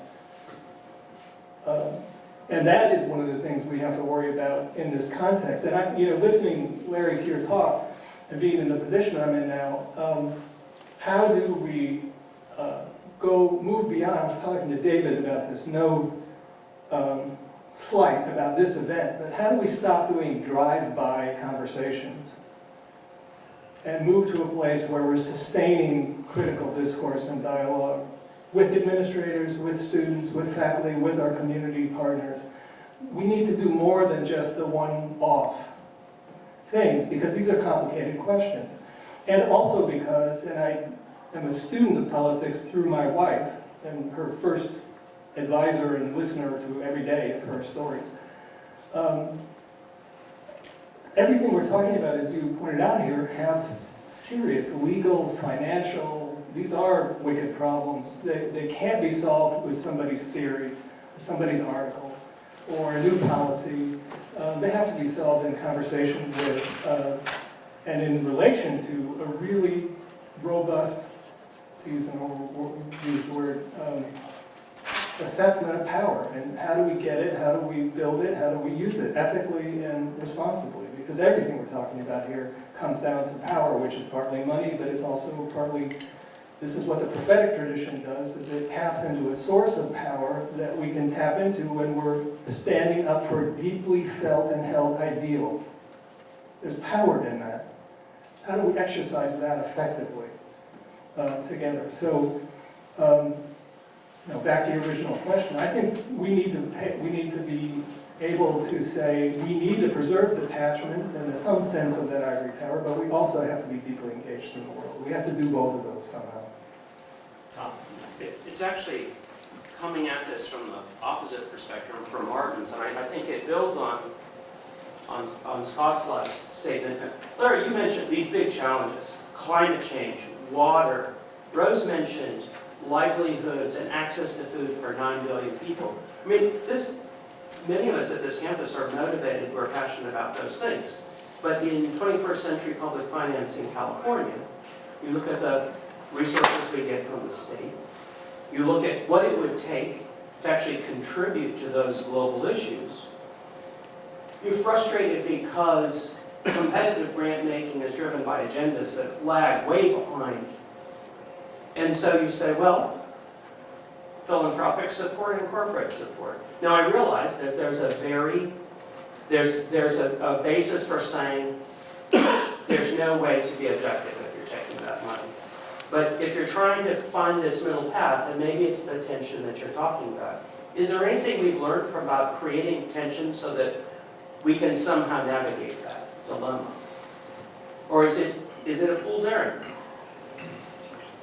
Well, I think the way you navigate that dilemma is sort of like the way you learn swimming. You don't read a book about it, you do it. And only by doing it do you figure out how to navigate through it. I don't see that there's any other way to do it. That comes back to the democracy, to the deliberation, to the discourse. I'll come back maybe to Martin's question on something that occurred to me as Scott was talking, and that is, when the Berkeley Novartis agreement was signed, there was a really nasty editorial in California Agriculture, that made it very, very clear that a lot of the ag stakeholders were outraged by this decision. It was, to my knowledge, never fully answered by the university. Now, our book showed that all the wonderful things that agreement was supposed to do, most of them didn't happen, and all the terrible things didn't happen either. What did happen was that the university's reputation got dumped on quite a bit. Was it worth it? Well, we could argue about that for some time. But the point is that there was a teachable moment in it. Now, maybe it would have come out the other way. Maybe if Dean Rausser had brought in those stakeholders and said, here's what we're thinking about doing, what do you think of this? They might have said, oh, well, that's wonderful. Well, all right, if that's what they said. But my guess is they wouldn't have. That they would have been outraged. They may have been outraged enough that they might have convinced the dean and some of the other faculty that this was really not a very good idea. I don't know. But again, without the democracy, without the discourse, without the deliberation, you'll never know the answer to that question. But I would argue that it's not as if, oh, we've got these folks out here who are our traditional clientele, who support everything we do, and we've got these other folks who are against everything we do. That's not the way the world works. It's much messier than that. The same, of course, is true on our campuses. Every faculty member doesn't agree with what I just said. I certainly hope not.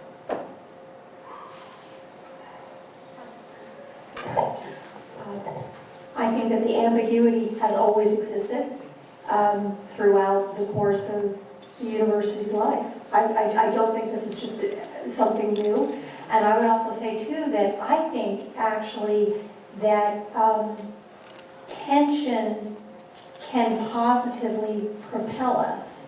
And we have to be developing capacity to have a deliberative process as we work through these things that are coming at us because our circumstances are changed. And the magnitude of the problems has changed.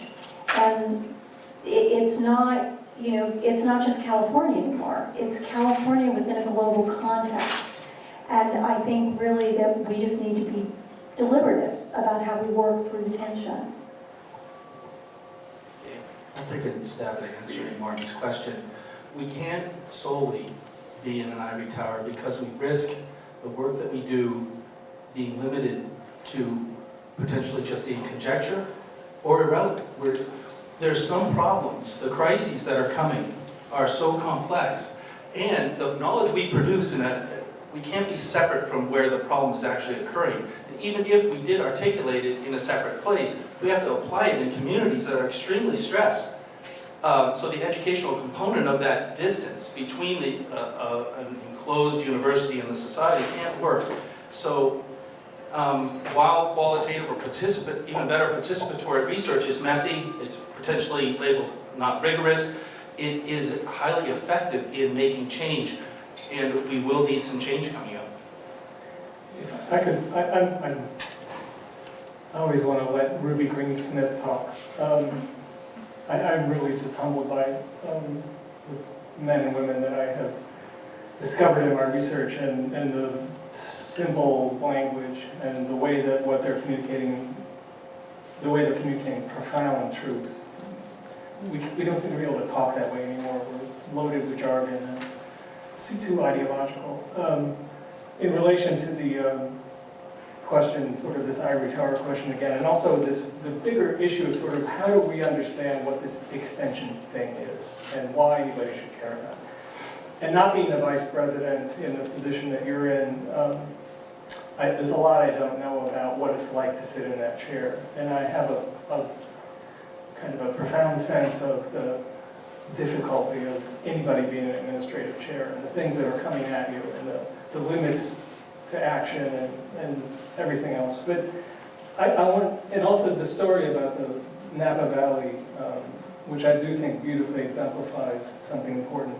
It just reminds me of Ruby, so I want to read this paragraph. I wanted to read it earlier. It's just such a beautiful paragraph. Again, this is from her, The People's Colleges in 1949. Sorry, I'm reading it from my iPhone here.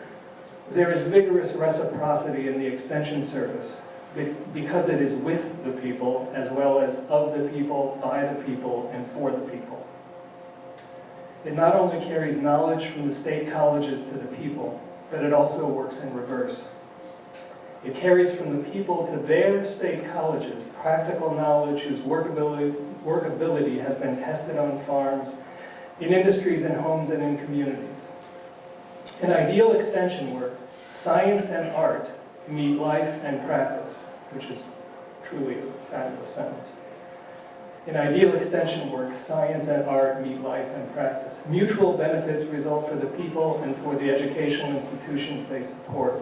Thus, the Extension Service develops not only better agriculture, industries, homes, and communities, but better colleges. I think a lot of what we're talking about today is right on target with exactly what she was communicating in 1949. Now, this is at the level of wonderfulness and dreamy, 100% fabulousness. And what we all know is that operationalizing something like this requires us to navigate power dynamics and different agendas and conflict and disagreement.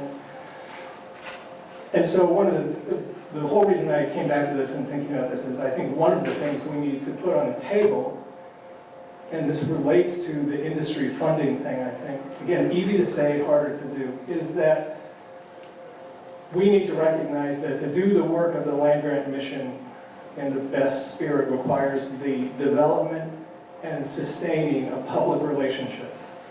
And a public relationship is not the same thing as a client-expert relationship.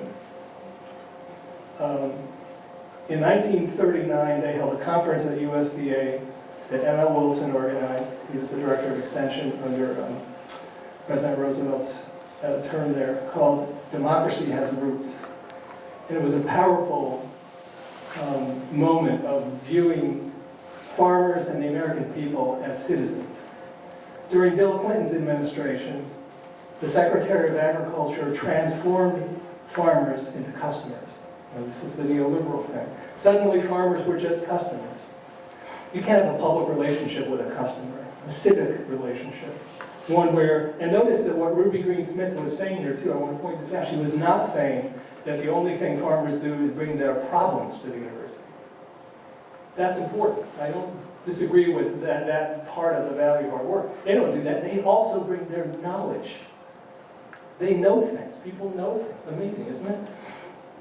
So there's some really difficult things here that this is my narrative, this is me asking what's the story I find myself a part of and what does that mean about what I should do. The story I think I'm part of has to do with the obligation of pursuing the set of ideals about democracy and our culture that includes economic issues and technical issues, but also includes human and community development. There's a department here with that name.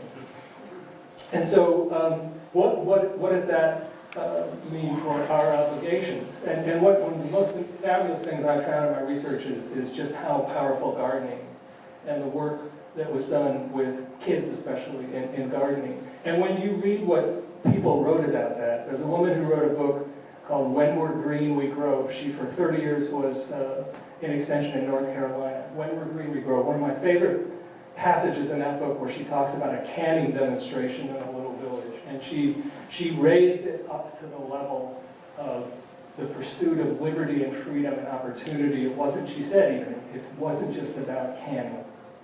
It was about these. And so we do the canning, and we need, that's the technical expertise in viticulture and whatever else. We need that. That's powerful, that's important. But it's for this larger pursuit of these larger ideals and purposes. If we lose that piece, then land grant system is no different from any other sort of Harvard, Yale, Princeton. That's what we have right now. So I wanted to come back to the performance audit culture within and the metrics that kind of become part of that. So, and I don't know a lot about Ralph's job as provost here, but I know he's a consumer of metrics and a producer of metrics and undergunned from on high for reporting metrics of various kinds. And, from my own work, we studied the workforce development system in California, and the most revealing question we asked in that whole study was, what percentage of your time do you spend on reporting requirements? This was of local job training staff people. 40%. 2 days out of every 5-day work week were spent on reporting. And they also told us lots of stories of how they worked around or essentially gamed the system to work around whatever the performance measures were that the federal government was imposing on them. So you saw all the dysfunctions, and you had an amazing catalog of dysfunctions there that come from this system. But I guess my question is, what's our way of fighting back on that front, and is there any traction to be gained there, or about how we can get at that, realizing that there are legislatures who want outcome evidence that they're getting something for their money, and that being a bottom line that we're all increasingly pushed by. Well, I guess the quick answer to the question is that on the one hand, we have the ability to create better outcome measures. I'm not against metrics. I don't think there's anything inherently wrong with metrics. The question is, which metrics? I think there are ways of demonstrating to legislators that certain kinds of things may look just wonderful on the surface, but they obey Goodhart's law, and the result is that you wind up distorting precisely the thing that you hoped you were going to encourage. I think not everyone will listen to that, but I think some legislators will listen to that. But they'd listen even more if you said, look, we've concluded this is really a bad way to measure because there's too many ways to game the system. We think this is a better way to measure it because it's more difficult, if not impossible, to game. We may be wrong, but we want to give that a try and see whether that works. Again, the point is that this has been subject to almost no intellectual debate outside of a few administrative circles. The general faculty have had almost no discussion of it, other than grumbling, an awful lot of grumbling. We just recently, in my department, much to my horror, decided that anybody who gets tenure now is going to have to publish 12 articles or the equivalent by the time of tenure. And I tried to convince my colleagues that this is the most absurd thing in the world. What do we mean by that? What is being gained here? And the response was, well, we have to respond to the administration's request that we up the numbers. Why? Why? This is a dumb thing in the first place.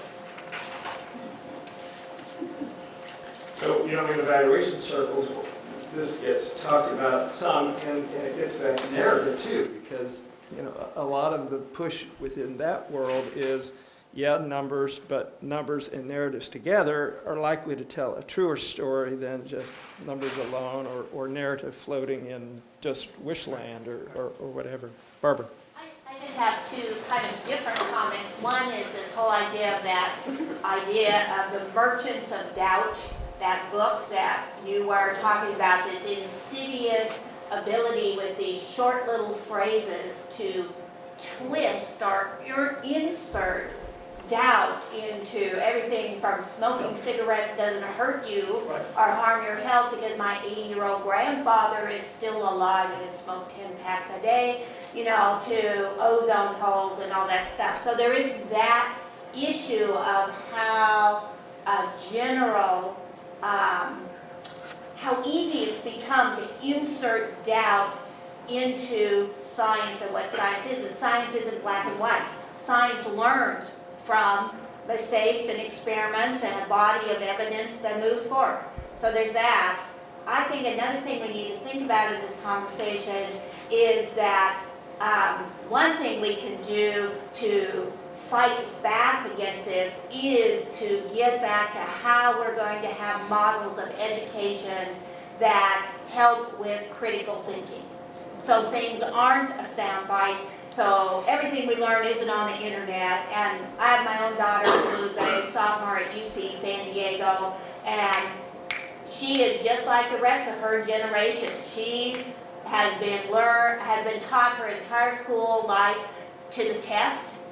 She wants to know what the test is. She can memorize that test. She can get A's. And so that ability for all of us as parents and as faculty members to work with our children from the K through 12 system on up, I think that's going to be critical. And then the third thing is, you asked Scott about what a thing that I do as an administrator is I am really pushing to hire the best, brightest, young, creative, new academic members in the system and help instill them and give them enough resources so that they can be independent thinkers and creative and work on these things. I don't know what else, there's to do. And that's not just academics and faculty, but it's also our staff, because we have some enormously creative staff that support the whole academic enterprise, and we need to really nourish that. I'd like to make a few comments. Larry Veazey, the emergence of the modern American university, I think that came out probably 40 years ago. He was a professor at Santa Cruz when I was an undergraduate. And he kind of elicited three strands: the liberal culture, private university, the emergence of the scientific German university in the 1890s with objectivity, and then a third, which really kind of what he came out said was the progressive movement, which is really what he perceived the land-grant university to be. And the point I want to make here is that that has to do with education of students and people. I think we spent a lot of time here on extension. I think that's absolutely appropriate. We've kind of knocked down the notion of technology transfer in one way.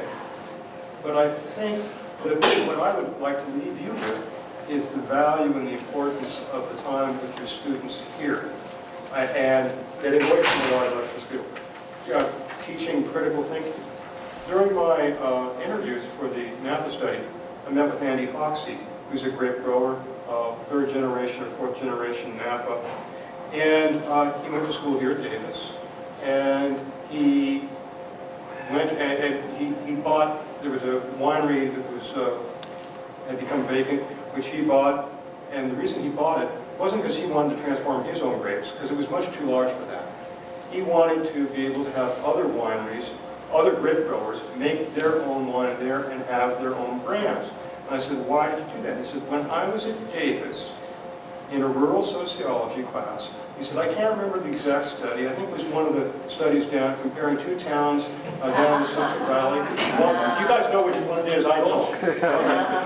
And he said, and what we had here is a desolate town it was monocrop by one company versus independent businesses. And he said, and that's what I wanted to encourage here in this area. The reason I tell that story is happens to resonate. But that was the result of him being an undergraduate here and learning something and having critical thinking skills put into you. And so I would encourage you all to be trying to spend more time to do that.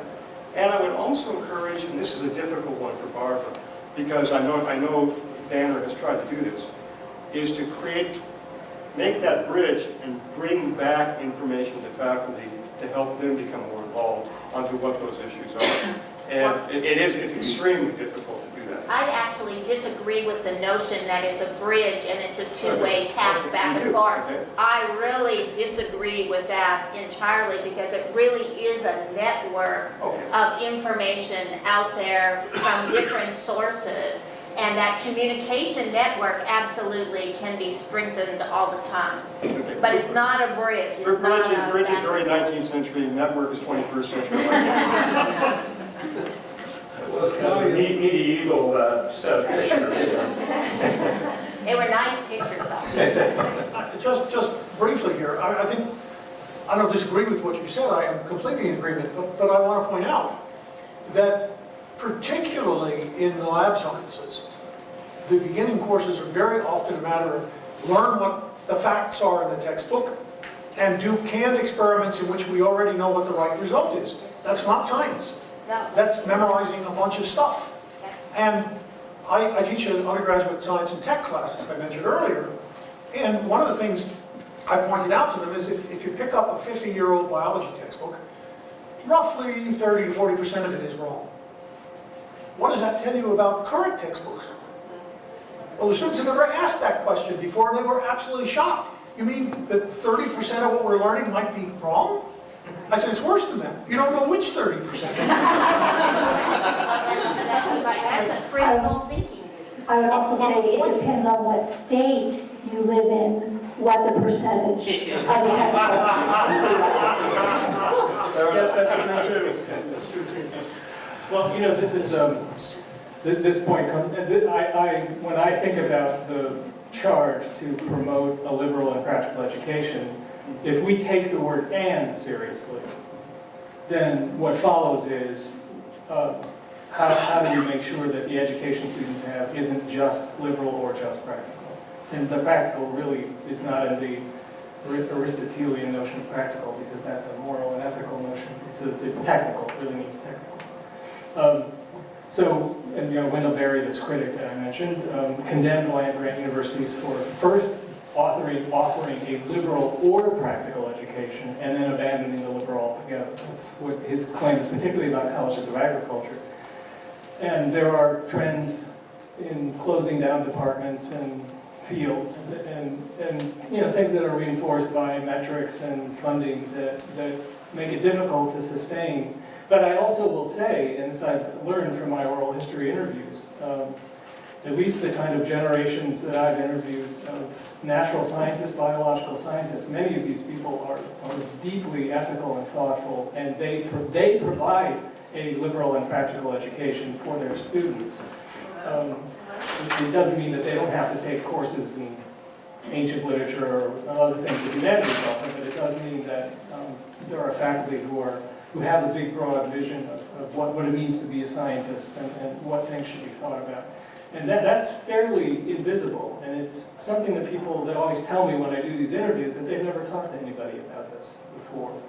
But it's just who they are and what they do. They're offering, and they often will say, I'm at Cornell, or I'm at Michigan, or I'm at Wisconsin, or Penn State, because I believe in the land-grant system, and I want my work to be focused on public good, and I see this as a public good institution. I'm worried about whether, one interview I also did, one of the it was an administrator, and he was worried about whether we passed a tipping point. When I was hired at Cornell, I had a meeting with the director of the experiment station, Ronnie Kaufman, and the dean of the college, and this administrator who I'm actually talking about, his name is Dan Becker, and they asked me about what I thought about the land-grant mission, and they wanted me to know that Cornell was a land-grant university. And my answer to that question made a difference. And Dan's, when I interviewed him later, he said, we don't do that anymore. And I'm worried we passed a tipping point where people have signed up for a different project. They hadn't signed up for the land grant. It's not relevant. They could be anywhere in the world. They happen to be at Cornell. It happens to be a land grant. Doesn't mean anything. So, and look, this is another truth I think I learned from my work, is that the land-grant mission doesn't mean anything. We invest meaning in it. We make meaning of it. Partly by looking back at what men and women who helped build this place said and did, and partly by having conversations like this where we ask the questions we're asking. We make meaning of it.